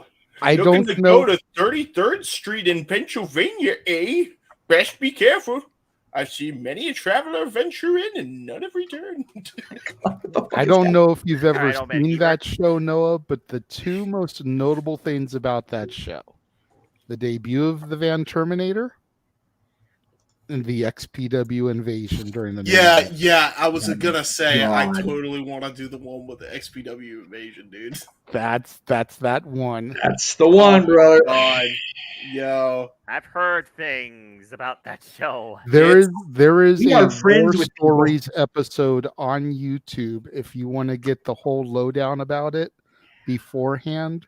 I want to say Cultaholic put it out, but there's an episode of their War Stories about 30 minutes. It's a very well done piece by Caldwell. Everything that went into it, the lead up, why it happened, how it happened, people involved, aftermath. I learned stuff about that I didn't know, and I was there when it happened. There you go. Gotcha. So, JJ, I was doing the math. If we have it be a throwback like we were talking about, it'd be on Dylan's birthday. So that'd be kind of cool. That'd be kind of cool. But yeah, our first retro watch along event, besides the WrestleManias you got to do because y'all are crazy. Right. God help us. But yeah. And of course, all of those retro calls are going to be exclusive content on the Casa channel. Yes. So the only way you will see me and Noah call that action is if you subscribe for $4.99 a month. Oh, this one too? Or are we going to do that broadcast live because I won't be there? Okay. I don't care either way. I'm good. At some point, me and James should just do Turning Point 2009 just because. Right. Hell, 2004 because I was at that one. Shit. I was going to say starting next year, not counting the manias that we've already committed to do for the 40 years. I was thinking about starting with Rumble 04 and doing every pay-per-view, which means come November 04, not only will we have Survivor Series, we'll have Victory Road. Victory Road. And then we'll have Turning Point in December with the 6 Sides of Steel. And if you listen very closely, you can hear Geoff scream because SoCal Val dug her nails into his skin during the event. You can hear it on the show. Very carefully, you got to listen, but you can hear it. Accurate. By the way, I just got done. Speaking of which, part of my thing was for retro content that we did for Retro Wrestling Review Series. We did Unbreakable 05. Holy shit! Oh, you did the first top man. to bottom. fucking best TNA card ever. Such a good card, and then God, that main event, Jiminy Crickets, dude, like that. And then that 4 card years was later, ridiculous. they ran it back with those 3 men after a technical classic with Desmond Wolfe and Kurt Angle. And friggin' Triple And it was a miracle. The only person that didn't show up was X-Pac. Everybody else did. Yeah. It's crazy. Everybody else did. Jeff Hardy showed up and he was sober. It was crazy. And you had Sabu show up and he actually did the JOB. And then you had, Ravens people are cool. Yeah, It's all right. They make their commitments usually. So back to the Shields, God help us. The next time you will see the dads, not always on wrestling, will be in the month of June because we had a show yesterday. We won't have a show next Friday because we're a little busy taking things under siege. Make sure you go back and you watch that episode because that was awesome. Me and Geoff both had completely different ways we handled our list. Yeah, we had a couple similarities, right? But in order for me to be able to wax proxy, I basically tried to pick the best heel from each company that I have seen in my fandom. Yeah. Most of them I've seen live. Yes. Few I hadn't, because I've never been to a TNA show. Right. But I picked someone from TNA. Yep. But yeah, WCW, WWF, ECW, AEW, TNA, PWG, National Wrestling Alliance. Lord. And I will say this, the way I approached it was completely different, which is why my list pretty much had him just kind of the whole time, because I didn't name a lot of people you would expect Jeff Meacham to say. Mm-hmm. Yeah. So, top 10 heels of all time. Yesterday's dads. Definitely check that out. But when we do return to first run, never been seen before, we go in balls deep. What the hell? Why not? Because damn, Monday Night War. And again, the Monday Night War has been done to death. Let's not kid ourselves, right? Right. But top 10 must-see moments is a very subjective thing. And I think that JJ and I will very likely have a pretty diverse list. Well, remember, we were talking about doing a joint list for this. That's fair. That we did do that. Okay, so even still, coming down to just 10 is going to be an adventure. Good luck with that. But we'll get there. And if you guys watched the trailer earlier during Saturday Skirmish, you know that JJ's movies review subject next month will be the turning 60, God help us, Johnny Depp. In that vein, we will be having a dad's episode of the top 10 Johnny Depp movies. That's right. He was the Mad Hatter. Now, here's where I'm going to do this on the air because I haven't had a chance to talk to you about it yet. That may need to be a collaboration too, because I don't think I've seen a wide enough range of Johnny's stuff. Okay. And I feel bad about that, but you get beyond Pirates, Willy Wonka, or Charlie Chocolate Factory, because Willy Wonka's Gene Wilder. Goddamn, that's a better one. And no. If you listen to the NXT crowd, Willy Wonka's Charlie Dempsey. Hey. He had a good match on NXT this week. He did. I love me some Charlie Dempsey, but that crowd was chanting Willy Wonka at him. That and crowd I was like, he does look like Willy Wonka. It's actually crazy. And especially with the purple. Bro. Everything. He's good, dude. The problem is all he needs is the brown top hat. I feel like Sean is so like into Vince booking sometimes that he'll actually go full in with it and dress him up like Halloween Havoc, baby. No. Play into it for Halloween Havoc. Right alongside and have Pirate Drew Paul Gulak dressed up as an Oompa Loompa. No. Pirate Paul Virgil with Charlie and the Chocolate Factory MC there over there. I quit. I just do. And they'll be with Chucky the Doll. It will be a great little happy family of crazy hot bullshit. Bye-bye, NXT! Wrestling! I was waiting for it. How long do we have to wait for freaking Braun to get his revenge on Chucky and Halloween Havoc before we just say, okay, fucking enough waiting. We're done with this now. Oh my god. What if they make Chucky come to life like they did Suicide from like the TNA video game? Like Universal never let that happen. There's bring no Hornswoggle in, dress him up in the outfit. Why are you getting Hornswoggle booked? What's the matter with you? Yeah, I know, but I'm just trying to think of midgets WWE's on good terms with. God damn it! What do you mean? Aren't they on good terms with El Torito? What about what about the dude from Shotgun Saturday Night that danced with the ladies? What was his name? No. Why? No. What did he do a bad? I don't remember. I just don't want to talk about Shotgun Era midgets because bad. That's bad. God. No. Excuse me. We're not being politically correct. Little people. Hey, listen. It's better than the second episode where Sonny fucked Elmo. I'm just saying. Oh my god. I'm just saying. What the fuck? Yeah, no, that's a real thing. That's a real thing. I'm gonna have to Google that. I never I'm not saw kidding. that. I'm serious. This is a thing. This is a thing that happened. So, okay. Oh my god, we're going to story time. You know what? Screw it. We're off the wheels Before anyway. you say Here we go. anything, James, before you say anything, I have to know one thing before you go into your story. Go right ahead. Yep. Was it a Tickle Me Elmo? Oh, you're close. You're there. You're When very he warm. got on him, You're did very he go, warm. Hold on. You know what? Fuck it. Tickles? No. Story time. Story time with James Hebert. So, Shit, so here we it go. is. We're going to Ready? lose Noah. Be Here we go. careful. I'm going to lose Noah. Episode 2, by the way, of a syndicated New York station called Shotgun Saturday Night, right? Vince McMahon absolutely coked out of his fucking gourd with Sunny talking about how she's going to have a sex tape because she was jealous about Marlena showing off her boobas on the first episode. Yeah, this show is wild and weird, right? Meanwhile, this is taking place in a freaking stock exchange somewhere, I think, in New York. This is where it's taking place.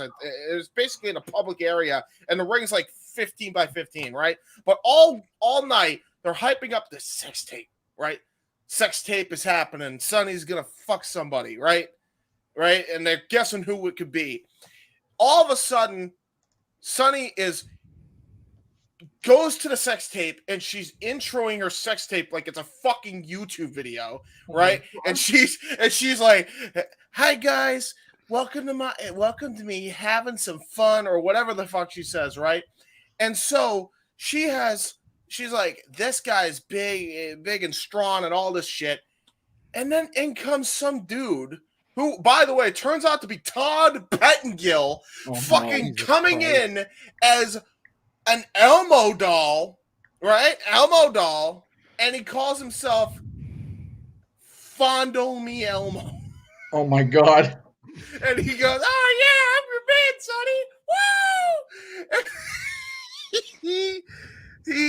They turn off the lights, right? Because they can't show the graphic material, I guess, as if there's any graphic to begin with. And then they do like cartoon sound effects to simulate them bonking, I guess. And then apparently, as the night goes on, Elmo's cock gets broken because she rode him too hard, I guess. And that's how the segment ends. That was episode 2. Wow. That the big segment they hyped up all night for Shotgun Saturday Night, which, by the way, was hyped up for the middle of the show. It wasn't even the main event. That was the middle of the broadcast. And there goes Noah. Noah left a long time ago. Okay. Yeah, I'm not kidding. This is okay. real. Okay, hang on. Okay, JJ, we've agreed, you and I, that we're not going to make money on this show because of the intro I did for the Family Feud music, right? Yeah. It is probably. Okay, just hang on then. It's definitely. If you can hear us, please come back, Noah. No. Don't have him come back yet. Yeah, don't have. Actually, stay where you are, Noah. Don't come back. Oh God, what have you got in store now, Meacham? What have you? Because I still haven't been deemed yet. Wait, do you actually have a? Are you getting pictures of this now, Geoff? No. Okay. No. Nay. Hang on. Yeah, this is a legit thing, people. If you think I'm kidding, you can look it up for yourself. It's a legit thing. That was a good segment. That was fun. Yeah, right, I still haven't been pinged yet. Loading video. And this is that damn freaking announcer chuckle he had. That was even creepier than the whole segment. Yeah, because it's Vince. It was such a Vince segment. It's so bad that it was for an audience of one. It should be for an audience of one, but it has aged like the sour milk turned good again, and it's just funny now. Yep, I've now been dinged. Yeah, you've been dinged. I hadn't been dinged the entire time till we ran that clip. Okay, so I will. Okay, so we can edit it out. We can mute the clip, whatever, trim it out. James mentioned I'd forgotten about that. So as long as we can still be viewed. It's over now. No, it's over. You can come back now. Yeah, no, we you're don't good anymore. Now, as long as we could still be viewed, I think we'll be all right. I'll check my analytics. Yeah, we're still live. We're all right. Doesn't matter. We're not gonna make any money out of it. Noah, it's time for your plugs or close to it if you want to come back. No, I'll go ahead and do my plugs while we're waiting for Noah to come back. If he does come back, I got my plugs. It's only one thing. It's literally just a single thing. Okay, go for it. We'll do that next. Okay. So here's a funny clip, and it's not what we just saw. No, okay. Wait, actually, hold on. I gotta make sure my audio's up there. I'm an idiot. Okay. Fancy.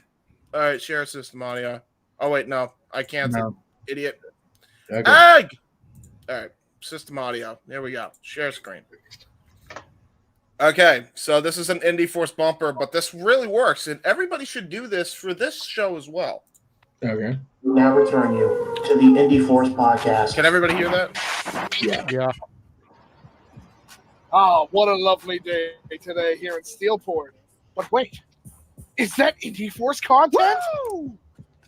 Come here, Grandma. I'm going to teach you how to like, comment, and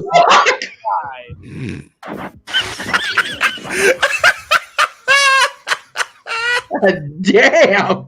Fucking railroaded. Grandma, I'm going to teach you how to like, comment, and subscribe. Taco Bell Jesus. when it hits the bell. That was fucking absurd. I love how he does the tranquilo pose. Right? Just because, you know. Just bulldog grandma into a lamppost. Yeah, why not? Pose. Yeah. Good Lord. That was video tremendous. Games. They're great. Oh, my God. Noah. Holy freaking hell. What is wrong with this damn world? Blame James. No. It's only my fault because I produced it. It's my fault, too. Yeah, I started it. Geoff finished it. No, you were turned around the whole time? He was there. He just turned his chair. Oh, wow. I thought he left. No, he just turned his chair and was listening to all the I took the headphones off, and I just briefly heard muffling as soon as I heard that. And I was like, yeah, Noah, everything. Trust me. To be fair, that was my first reaction to it, too. And then I got more, and then because the first reaction was from Wrestling Bios, because Wrestling Bios covered it. Then I heard Deadlock cover it, and when Deadlock covered it, it was funnier than hell to me from that point on. My biggest question about that segment was, yes, who wrote and produced it, McMahon or Russo? 1997. It would have been Vince still. McMahon. I just to avoid confusion, I say yes. Well, no, because either one of them. I'm pretty sure Russo wasn't writing TV, and I think he was still writing for the magazine at that point. Yeah, probably, but still, I like to think that both of them. Well, I mean, just probably no arguing with it. Yeah. Oh, so yes is the correct answer. Where the hell were we in this promotional stuff? Oh yeah, okay. So we were talking about dads because clearly we should talk about dads after talking about Follow Me Elmo. Golly. Yeah, what was the last? 10. Yeah, there we go. The top 10 World Tag Team Champions. NWA Tag Team. Now, and again, people are going to be like, how far back are you going to go? We are going to go back as far back as at least the NWA recognizes it, which is 1995. I still say they should recognize the 1992 through 95 WCW-based tag champions, but I'm not going to win the argument with Billy Corgan today. So we're not counting the NWA tag champions pre that? I mean, we can. We probably should, based on your fandom, right? That's That's a lot of where I was coming from. Oh, well, then in that case, we'll do that. I mean, otherwise, I can only go from like the TNA era, really. Yeah, well, okay, so America's Most Wanted, greatest detective of all time. Go ahead, everybody. Yeah. There you go. Yeah. We'll at Them least... are the real American heroes. Oh God, we're gonna get hate mail for that one for sure. I would say based on the amount of airtime they got, like the Crockett era would be safe. Yeah. Arn and Tully and that, those guys, that era, the 80s. God, there's some good tag teams. I mean, the Andersons went back as far as the 70s, so we'll talk about it. Yeah. But that's just for dads. You scoff at the real American heroes. That's how I learned about Carl Anderson. I know. Again, you and I are going to never agree on Joey. It's just not going to be a thing. So, but at the time, hell of a tag team. So, yeah. All right, let's get back to promoting people that we can. No, we love you. We do love you. No, we do. It's just, Tammy's got a dark past. It is what it is. It's what it is. We love her too. How do I exist in this world? I mean, here's the true $1 million question that might at least get a halfway chuckle out of Noah. Yeah. Would you rather see that again or Karen Jarrett on your TV screen? Ooh, that's a good question. Yeah. Geoff, you're an asshole. I just wanted to make sure you get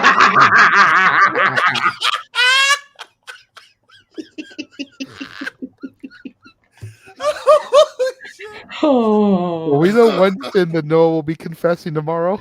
Right. Noah's gonna have to go to confession after that. To be fair, I probably will too.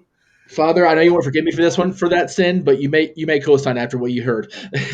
Hey, listen, I'm just the one being the messenger for historical context. I did not produce that segment, had nothing to do with that segment. I'm just saying. Some history does not need to be freaking recalled. Hey, remember, Noah, those who don't learn from history are doomed to repeat it. I agree. See? I had nothing to do with that segment either, because at that point in time, I couldn't stand Elmo.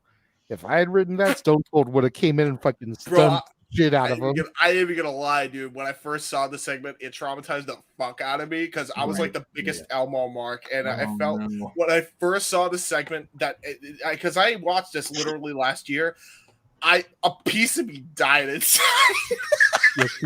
You have to keep in mind how much older I am. Yeah. I grew up with like the real Sesame Street before Elmo and Friends took the shit over. Right. So the fact that Elmo becoming a thing reduced the television time of the characters I really grew up with, like Grover, like Cookie Monster, like Bert and Ernie. I was like I was full on fuck Elmo mode. As much of an Elmo fan as I am, I agree with you because I thought Elmo's World should have been its own show. I've always thought it should have been its own show. I don't know why it was, because what it was doing was it was like, oh, we're going to try to cram everything in this fucking 30-minute block. And then nobody gets over in the show, and then it dropped in viewership, and now they're on HBO. Lordy. So, all right. I agree with you. Street was like the AEW roster with all the talent, none of them getting TV time. Aha! Good segue. Plugs. Very good. Yes, plugs. All the plugs. Oh, okay. Let's see. Okay. So we had our very first game night on Open Mic Night. We had a wonderful time, and we've gone from Family Feud and good wholesome entertainment to Sunny and Elmo. It is what it is. Golly. Yeah. We freaking dance around Punk and brawl out. We go to Sunny fucking Elmo. Well, it looks like Bret Hart's not the only one that had some sunny days there in the WWF. That's a sentence. That's the song. La. It's like, anyway, I'm going to hell. Going to hell for sure is the thing. Anyway, Open Mic Night, game night tonight. We appreciate everybody that tuned in. We appreciate people that played along with us. And if you're still playing along with us now, we love you for that even more. Because the next time we do the match game is this innuendo at my knowledge base. Jesus Christ. I don't know what's happening. But anyway, the next time we have Open Mic Night / game night will be after the premiere of AW Collision, regardless if it's in Chicago or not, because we will have the classic Gene Rayburn version of Match Game, because damn it, that's the best one. We will have 3 of our network panelists and having 2 different match games, half hour each roughly. And we know for sure that both Emmanuel and Arlene will be involved in that, as they have paid their way into a contestant seat. So be there for that on June 17th. Plus the collision. I would like to be on the panel for both episodes. You got it. I think if we can, maybe rotate the other 2 on the panel. Okay. Keep me as the steady. You know, I know it's not Hollywood Squares, but keep me as the center square type of thing. Okay. Maybe have Mikey and Dori, or maybe have Mikey and James on one with me, and then Dori and whoever else, Josh G, Mikey T, on the other one with me. We'll figure it out. We'll get there. We'll get there. I just need to get a really long prop mic, so like Gene and Bob Ark used to have, just for the shits and giggles of it, because I really want to have microphone. I missed the aesthetic of the long mic with the cord just carried along by Bob Barker and Gene Rayburn. Drew does it now on Price is Right, but it's like, dude, you're not Bob Barker. Not gonna. Yeah, he's his is a stupid wireless one. Damn it. Damn him. And I know we haven't figured it out for this year, but we need to do a Jeopardy. Hell yes. Yes. We need to find a way. Because, I mean, having all the categories and the dollar amounts, which, you know, no one's winning money, so just point amounts. Right. Yeah, let's be clear on that, kids. It's all wholesome fun. You know what we should do? The next time we know for sure that enough people are going to be in the same room, tripod camera out, make it happen. I agree. Just so we can get it done, because I really think Jeopardy would be a cool, especially with the categories we had lined up in that mock graphic. That was good shit. So, category 1's. But you know, and even if we can't do that, and we have to do it virtually like this, have it be where it's like 2 paid contestants, like Arlene and Emmanuel, versus 1 member of the network. Oh, okay. The network person is the defending champion, if you will. Yeah. And see if one of them can dethrone the champion. There you go. If they do, they get to come back the next time we do Jeopardy as the defending champion free of charge. There you go. And getting 2 new contestants against them. I like that. I like that thread. That's a good way to continue the trend, too, particularly for that. That's brilliant. That's good. In addition to our game nights, and we don't have the other ones set in finite, like granted, if you will, so we'll just say on the non-karaoke episodes that we have once a month. Because basically, JJ and I talked about it, and we decided amongst the core 4, there's going to be 1 theme night each month. A gimmick. Tonight. A gimmick, if you will, right. So it's kind of like the pay-per-views. You know, there's a pay-per-view a month. Right. So there's a gimmick one pay-per-view a month. When there's not much of Noah's chagrin, the karaoke's, because, you know, Noah loves to sing, as we found out multiple times over the last year. We will have it just depends what, because he seems kind of into the whole British invasion one, and there's not. Funny you mentioned that. I had that ready to go. Well, I think he's into doing the Ringo Starr impersonation, dude. Ringo Starr wasn't even that. The band. He wasn't a singer. But he was. But he can sing too. It's true story. So we have this one lined up. We have, much to Noah's even further chagrin, the 2nd annual Christmas Spectacular Boogaloo coming up in December.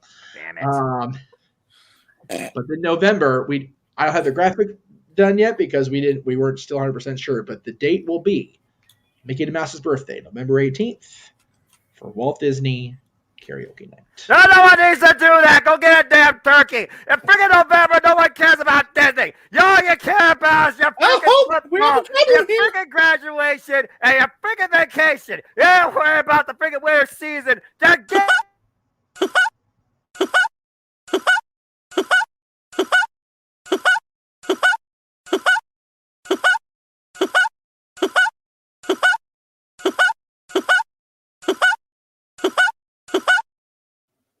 and lost on the free. Oh my God, he went reroll right after he came back on the air. That's tremendous. He didn't re-row. Do we have a problem, Mr. Foster? Oh, it just sounded like... muted him. You should muted him, I see. Do we have a problem? Noah? I'll let you know in November. Damn it. Oh, so we don't know yet. It's unconfirmed if we have a problem yet, folks. But for the record, that is the one I'm trying to get the special guest. Of course. Working on it. We'll see. We'll see what the Mask Mafia says because gotta go through them. But it'll be awesome. Oh, there we go. Let's see. Noah, you'll have your revenge. Don't worry, I got you. Oh, they are gonna super chat you into a revenge mode. No, I dig that. That's cool. That's gonna be good. Wow, listen to them with the song. I love these people on your membership drive, JJ. They're awesome folks. Okay, where are we here? God, I lost track of shit again. Man, I'm sorry, Noah. I just go with the gimmick. Yeah, I got you. Wow. Okay. Cartoon Network, freaking daggone it. Ooh. Watch-alongs starting tomorrow. He goes, ooh. Wrestling. I and WWE. It's no longer country redacted, at least, because Sammy's going too. And Kevin. So yes, Resurgence tomorrow night, 5:00 Pacific bell time. So we're going to be on the air at I guess probably 4 Pacific, 7 Eastern with our pre-show shenanigans as we do. Under Siege a week from yesterday on Impact Plus. Is that part of the Impact Plus or is that a pay-per-view? No. That is Impact Plus. They got the usual countdown, 7:30 p.m. Eastern Standard Time. Joe Hendry defending his title. That's right. Ooh. How dare you? How dare you? I still have at least a month and a half. I do not believe in Joe Hendry. You will believe. Damn it. You will. You'll believe in Joe Hendry. Dun, dun, dun. Yeah, July 8th very well could be acknowledging the tribal chief. And listen, man. If you like, you may like Joe Hendry if you like the Foo Fighters. Just go watch his Foo Fighter entrance and then you'll be sold. That's all. It is a pretty good entrance. I'm just saying. And of course, Night of Champions next Saturday or morning because WWE hates us.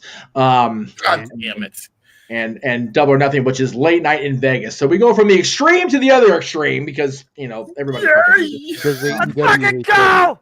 Yeah, right. And then at some point over the course of the next week, me and you got to figure out a way to call Battleground. Yeah, and I was thinking about that. To make that like an exclusive, if you want, also for your members too, because it is your NXT. Damn it!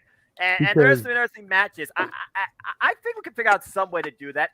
If not within the next week, because next week, Lord help me, we can probably do that even before or after when we figure out how to do the James and I and you like we did with Revolution, the simple take for Double or Nothing. And oh shit, Night of Champions is also that weekend. That's another simple take. Right. Yeah, we'll figure it out. We'll figure it out on scheduling. It's just more scheduling for me. I'll figure it out. Because I mean, Ilya Dragunov versus Dijak Last Man Standing. That sounds fucking amazing. Yes, it does. Because Ilya Dragunov is Umbach Sipa. He is unbreakable. His human will not be tampered with. I think he should join Imperium. I think he should too.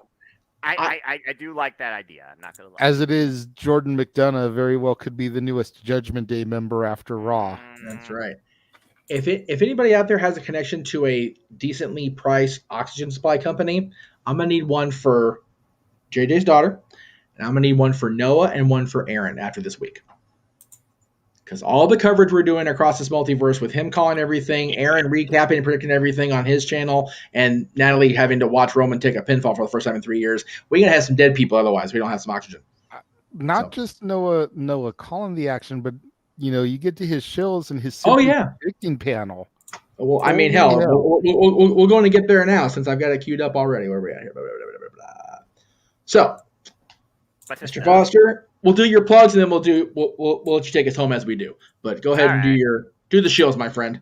And again, people, stay tuned to my Simple YouTube channel, especially the community tab. But also, you can find me mostly on the Twitter during wrestling and also just giving you a hello during the day. And YouTube, again, they're all on the same page. The only reason I'm on Instagram, Arlene and Emmanuel, I don't have you on Facebook. Be sure to watch your Instagram as that's the only way I connect with you, of course, to give you the forms and give you the links for the City Predicting. Looking forward to seeing you all those panels. But folks, it's all right there in Fox 96, particular City Predicting. That's the summer I've had so far, City Predicting. And again, I might be at Against All Odds live, so we'll see how that goes.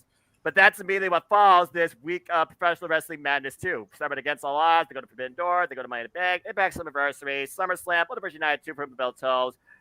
Impact Emergence, and of course AEW All in London. Of course, that's not regarding any Ring of Honor pay-per-views. Totally caught my head to the schedule. Right. Damn it. And of course, the other stuff I do with my ATW crew. We Are ATW was born out of AEW. We'll be doing our next review impromptu, the first of two, because I'm crazy. AEW Double Nothing preview and more. The screenshots give you a few things that we will discuss, along with, I'm sure, other stuff. And I'm sure Eric will find a way to piss me off, as he usually does. It's not funny. I love it. But of course, also speaking of today, because it's Sunday here on the East Coast, when it's Zero or James or I, we once again will re-engage the conversation on all things All Elite Wrestling with this past week of AEW on AEW Spark. So stay tuned for that. And again, everything is right there. So there you go. And also, he'll be doing that on the Wrestling Fortune 44 channel. I will be doing Aftershock, all WWE content. I had to break my promise because Owen went to North Carolina, and I was the only reliable fuck to do it. Owen went to where? He went to North Carolina. Thank you. Yeah, I gotta say it right there. Yeah, and again, Geoff has like my schedule. If people want to see that madness, and of course the Sleepy panels, he'll put that up too. So y'all, I swear, we're gonna need some massive oxygen tanks and mattresses for y'all to sleep. Because goddamn, Well, I have a mattress right here. Y'all crazy. But I love you guys. Not that much. I think you missed one of his graphics because you missed his Simply Predicting panels for this week. If it did, it didn't go through on the upload. So that's yeah, all right. Don't worry. We'll queue it up before the freaking Resurgence thing ends. But yeah, folks. Yeah. There will be 4 Simply Predicting panels this week, and literally they will be in respective order based on the way we did scheduling. I believe the first one is Tuesday. I don't freaking have it in front of me. So, because again, we're tired, folks. It's 3 a.m. here on the East Coast. All right, and I've already been mentally scarred. We will get through everything else really quick here. So first of all, for everybody that was here, JJ's throwing something in there, so I'll go ahead and throw it up. What is it? Oh yeah, there we go. Thank you, brother. Okay. Thanks, guys. So yeah, folks, I did that. My voice. I don't think it's too much. You'll find my voice this Sunday for Resurgence, literally today, and then I'm with No DQ for Night of Champions, and then Wednesday we have no Simply Predicting any to review. Of course, JJ will be part of his NXT, NXT Battleground. Thursday we'll do Simply Predicting for Night of Champions. I'll be with No DQ, of course, to hype up the All Elite League, so for all Double or Nothing. And Friday, of course, traditional Impact Simply Predicting with the new normal, Jerry and others, along with our Call of Under Siege. Saturday, we got Night Champions, me and JJ, followed by Simply Predicting Double or Nothing, and then all culminates with literally calling Double or Nothing. Let's fucking go! On Sunday night, 1 week from today. And then we'll figure out the simple takes and the also call some point for y'all too for NXT Battleground as well. And then we'll breathe till we see what happens towards mid-June. Oh, that's God. Like I said, you guys are busy guys, and I love that. So, for everybody that was here that has left, we'll go ahead and do their stuff really quick because I just want to make sure we get through this and get you guys on the East Coast to bed because goddamn it, it's later than hell. We thank Josh for coming in and participating in the Saturday Skirmish. You can check him out on the Twitter at Catholic. Oh God, fucking hell! JJ, help me out here. At Catholic Josh 122 on Twitter, at Mallowmangram on Instagram. Yes. Our buddy Big Baller G is on TikTok as well as all the socials. Big Baller G 1988 on TikTok, NoDQ _ Big Baller G on the Twitter, and NoDQ _ Big Baller G 1988 on Instagram. Again, we ran the promo for Hacksaw Jim Duggan. I believe that was Myla Grace was the other promo we ran earlier. No, it was Danny Jordan. It was Danny Jordan. Okay, so I apologize. Danny Jordan, you'll see those two and Myla Grace this weekend at Baltimore Slutfest 7, part of Parkane Promotions contributions. They will also have Ashley Dambois and Kylan King, Noah, at WrestleMania 2 in August. That's also that, and that is out in Maryland, I believe. So, Mikey and Dori were also here. We had almost everybody here tonight. The only person that really wasn't here that usually is here is Mikey T. We'll have to get him in soon, but. Follow your bar. Break pop in the chat. So yes, over at Statboy Sports Bar featuring Dori Lou, Hathaway Lou, and LB Stack 1977 over on Twitter. You can follow and there it is. At least yours went through, JJ. I didn't even see that because he keeps losing. JJ, if you're not watching on the Casa, which shame on you if you're not, where can we find you, my friend? You can find me on YouTube at the Casa D18 Studios channel, Twitter at ROWJJ Williams, or Instagram, the Renegade JJ Williams. There you go. So I made this graphic not remembering that the next 2 Tuesdays there will be no episode of Talk Wrestling because I will be on the Night of Champions predictions this coming week for NoDQ.com, and I will be on the No DQ Review Special Tuesday episode following the weekend of chaos and insanity. Therefore, the following Tuesday, Jeff Meacham will have a huge announcement. Ooh. Tuesday, May 30th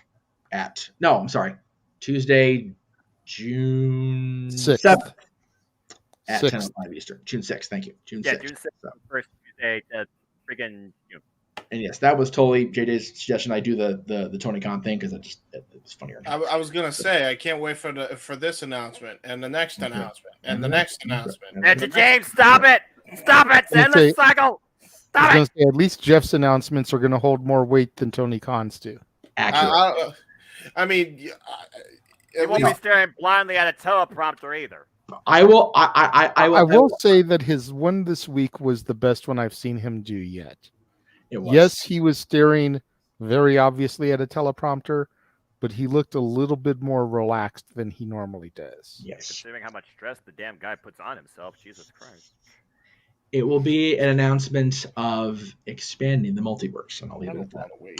So, now I want to throw quick 2 things out for myself before I let Noah take us home because I'm actually proud of both of these.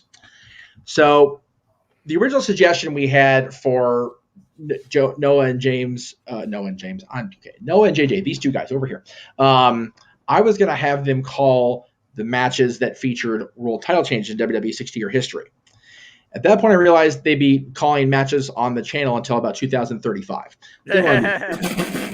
So, as a result of that, they're doing the WrestleMania things. However, I am still watching the WWE World Title changes throughout the 60-year history that they've been televised. Today, I got to Unforgiven 2003. Now, granted, that's when Goldberg became the world champion of WWE, and it was a dark day for us all. But during Lillian Garcia's introduction of the match, I noticed something in the crowd, and I want to see if Noah and James see what I see when Lillian's on screen here. I spy with my little eye. The first thing we both saw was X. No. Missing. Actually, yes. That's actually what you should be looking at. Oh, okay. So, is that the XMV, your old thing? That's the old Extreme Mayhem logo. Somebody in Hershey, Pennsylvania brought an Extreme Mayhem sign to the show. There you go. That's pretty So I'm like, Are we 20 sure it years wasn't ago. Greg? What's that? Are we sure it wasn't Greg? It wasn't Greg. I did check with him. Hershey was a little bit too far out of his reach. It was not Greg Cherry. I did ask him, but it was not Greg. All right. I was like, again, when I do think of the WrestleMania, I forget shit like that was a thing. I forgot. So I'm like, pretty cool. Aaron's like, Aaron popped. Like, he was all excited. So. John Blood from New Legacy Inc. recognizes you from freaking that time period. Crazy. And then yesterday, during my decision to have my legs fall off because I stayed after work and stayed all night at Disneyland, I was in line for a picture with Mickey Mouse because that's what I do. JJ knows this very well. And during the first picture, I heard our entertainment host mention a birthday in the line, and it hit me that yesterday was my 6 months with the company. Ooh. Oh, nice. Congratulations. Happy birthday. Happy birthday of Disney employee birthday. Merry and birthday, as we would say at the parks. So yeah, I kind of was like, you know what, JJ knows I've been struggling, especially the last couple of weeks, but I got to 6 months. So there you go. I'm proud of that. And again, just follow all of us on the socials, do the things, and with that little bit of positivity. I was going to say, and not to put you on the spot and turn this into potential negativity. That's not my intention. How long's it been since you hit 6 months at a job that wasn't YouTube? I'll have to think about that while Noah was doing his show because I honestly don't remember off the top of my head. Put it that way. And that's all I need to hear to make this a monumental thing. Yeah, I would say it has been so long since you've done 6 months at a job that you can't remember when it was. Yeah, Congratulations, sir. Thank you. It was actually Walmart, and that was only 6 months because I ironically hurt the same shoulder I hurt in the car accident a couple weeks ago. So, lovely. Yeah. So there you go. It's been at least this year is now 6 years since I left Walmart. So yeah, 6 years I've had where I had that job go 6 months. So there you go. Sure. Noah, my friend, it has been a pleasure and a perverse way to torture you with the producing this game night and putting you through the hell that was watching all this shit going on the show tonight. But as I know you can, take us home, brother. First off, Arlene, respect to anybody that's a first responder / lifesaver. God bless you working at a hospital. Take care, my friend, always. Yes. And we will see you on the panel Thursday. So there you go. Yeah, exactly. But yeah, again, what's open mic night? What's a better question for it? What is not open mic night? You literally got everything and more and stuff you didn't think you would see behind a forbidden door, James. But I digress. And if people do want to know more about me, though, know this. For I am just a simple man and a lifelong fan of professional wrestling. Damn it! Where'd you a fan of Elmo's door? How dare you? Find me again. You saw earlier, and Foster 1916 is how you connect with me. But again, there's gonna be a ton of stuff ahead too on what we're calling professional wrestling, Electric Boogaloo 2. So be along for the ride with any of us because we are not going to get any rest. Lord help us. But as always, let me conclude. There are no winners, there are no losers, there are no betters. There are just fans with opinions for this passion we all share. At the end of the day, folks, support one another, respect each other, protect your mentality too. Although I'm pretty sure mine got a little bit shattered tonight in some ways. Treasure your families, and damn it, James. And just enjoy life and enjoy professional wrestling. It's as simple as that. I just realized you didn't even hit that line. You gotta hit that line for me, especially for me. I'm pretty sure I said it once, but I have no problem saying it again because you certainly earned it, as you seem to always have it as an achievement. Damn it, James! You freaking idiot! When are we gonna get that as a shirt? We need that as a shirt. God damn it. I know. I apologize. The quarter came and went, and the shirts didn't happen. It's okay. It's okay. Yeah, just another botch. It is what it is. Yeah. Life. I got a shirt too. The botches. Big life. Right? Anyway.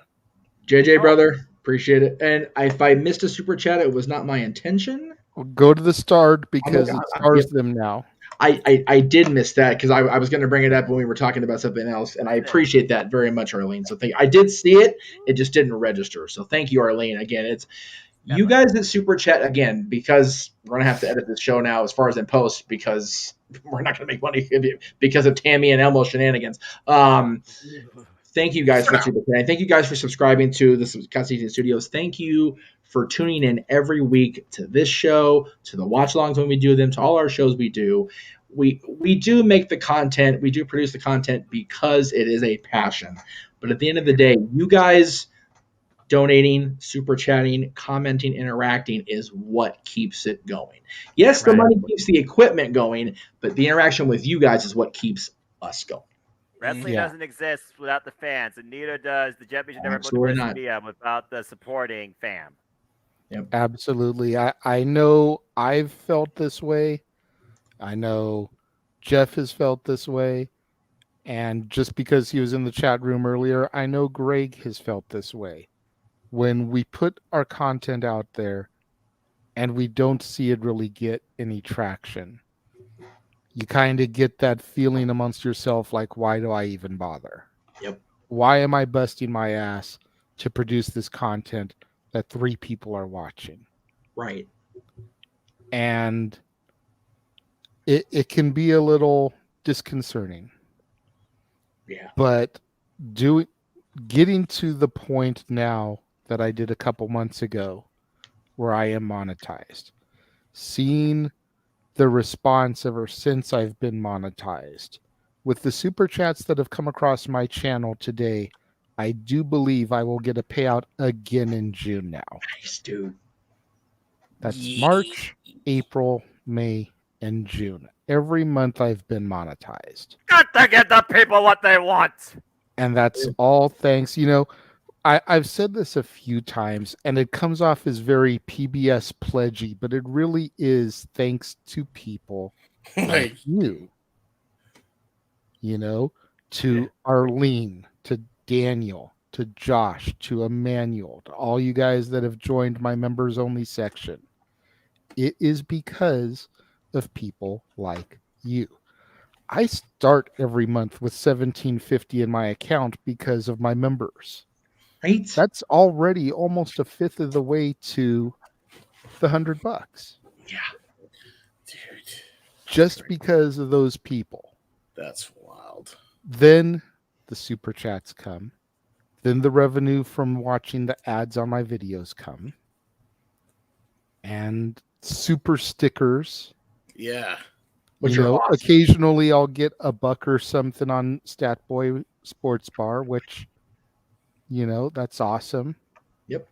That's great. But seeing the response of the fans, the super chats, you know, and again, especially you four people and the others, of course, but because you four are members, you guys pop easier on the chats and everything. Like, you guys are highlighted. Right. Because of being members. Right. Mm-hmm. Because of your guys' interactions and the reactions we get from everybody on these open mic nights, we're able to do things like tonight. Yep.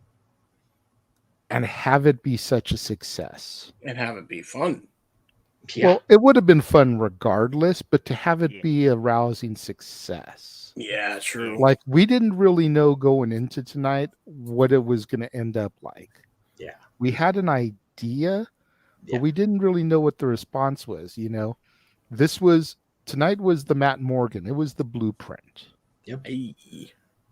And because of how smoothly everything went, because of how good of a host job Geoff did, because of how amazing of a production job Noah did, because of Big G, Josh, Arlene, and Emmanuel super chatting to become contestants on the show, because of the people in the chat room giving answers and trying to play along at home, if you will, just like you would if you were watching Steve Harvey or Richard Dawson or Ray Combs or Al Borland, Richard Card. For a second, I forgot his name, but I know him as Al Borland. Goddamn. Or John O'Hurley. Yeah, no one counts for. Yeah, and nobody really watched Louis John anyway. O'Hurley is the Drew Carey. You know, no one. Yeah, no. Louis Anderson is Drew Carey. I mean, But- he brought the bullseye round back. He did. Because of y'all, we're doing it again next month, and we're doing match games. Yeah, baby. And I am so looking forward to this one because, and for those of you that are going to be on the production side, so Geoff and Noah, Yes. don't just come up with wrestling themed no. questions. No. Try to come up with some legitimate match game type of questions. I mean, we Dora are was on after so hours. dumb. How dumb was she? I'll tell you how dumb she was. Oh my gosh, those type of questions. Yes. Okay, we need to but do we one have of to those. do some of that type of shtick. We're after hours. Match Have game a PM, couple baby. of more provocative questions thrown in there. Right. You know, That Yeah, giggle makes I me always want the James think on the about- panel now. I always think about the Howard Stern movie Private Parts and how Oh they my tried God, to right? get around some of the naughty things that weren't allowed to be said on the radio, but by doing it in match game, you were able to get around it. You know, Blank Willow, pussy. Right, yeah. That's right. Yeah. Hey, for real though. For real Blank though. the doodle true. do. Cock. Yeah. You know, like Yeah. You're not things wrong. like that. Like, You're not let's wrong. have some real fun with this, guys. For real. Yeah, I agree. Daniel brings up a good point. We'll go ahead and throw it out. We would love to do Hollywood Squares. The problem is you need 9 on the screen right away. So Noah and I were talking about this. What we're going to try to do, not on match game night because we're not going to do the same show in 1 hour. That's bonkers. Right. We're going to try to set it up because I know you can do an overlay that's transparent. Yeah. But then every time somebody gets an X or an O on the screen. Yeah. It probably won't be a match or a game this year. Yeah. But we We've will already work got on it. pretty much the year booked. We will work on that. I promise you, because it's just too good to pass up. It really is. Yeah, especially James could do his Gilbert Godfrey impression. What we need is James. Are you sure about that, Noah Frost? God. I only asked that somebody else host because I gotta be the Paul Lynn secret, the center square. I gotta do yes, that. I agree. That's I fair. absolutely agree. I mean, again, based on everyone's technology, I'd love to try that. Although, I would like to see at least one game where Noah is on the panel. Absolutely. You know, aside from Greg, he is Mr. Game Show. Very much so. Yes. So as much as you being the center square would be a great thing, I'd kind of like to see Noah as the center square. Because everybody loves Noah. Unlike Raymond, everybody loves Noah. And everybody does love Noah. So everyone's going to want to go to Noah first and foremost, man, for that center square. I'm okay. You know what? I'm okay with that. All right. I will abdicate the seat for the first time to Hollywood Squares. Absolutely. I'll host. Fuck it. All right. So something to think about down the line. Yeah. So that next year. Yeah. And just like Will Smith with Chris Rock, Noah Foster hates Chris. Aww. Because of the Sunny thing, you know? Oh. Stop it. Jesus. For the Hebert man, James Hebert. There you go. For the simple man, Noah Foster. For the West Coast professor, the man whose name is on the marquee, Geoff motherfucking Meacham. For Statboy Mike, for Dori Lou, for the Cleveland Combatant Josh, for Big Baller G, for Emmanuel and Arlene. I am the Renegade of Wrestling, JJ Williams. Thank you for joining us tonight on Open Mic Night, and we will see you guys next week after Night of Champions for another episode of the Saturday Night Shenanigans. Have a good night, folks. Enjoy your morning wood and your exploding vaginas, everybody. Don't forget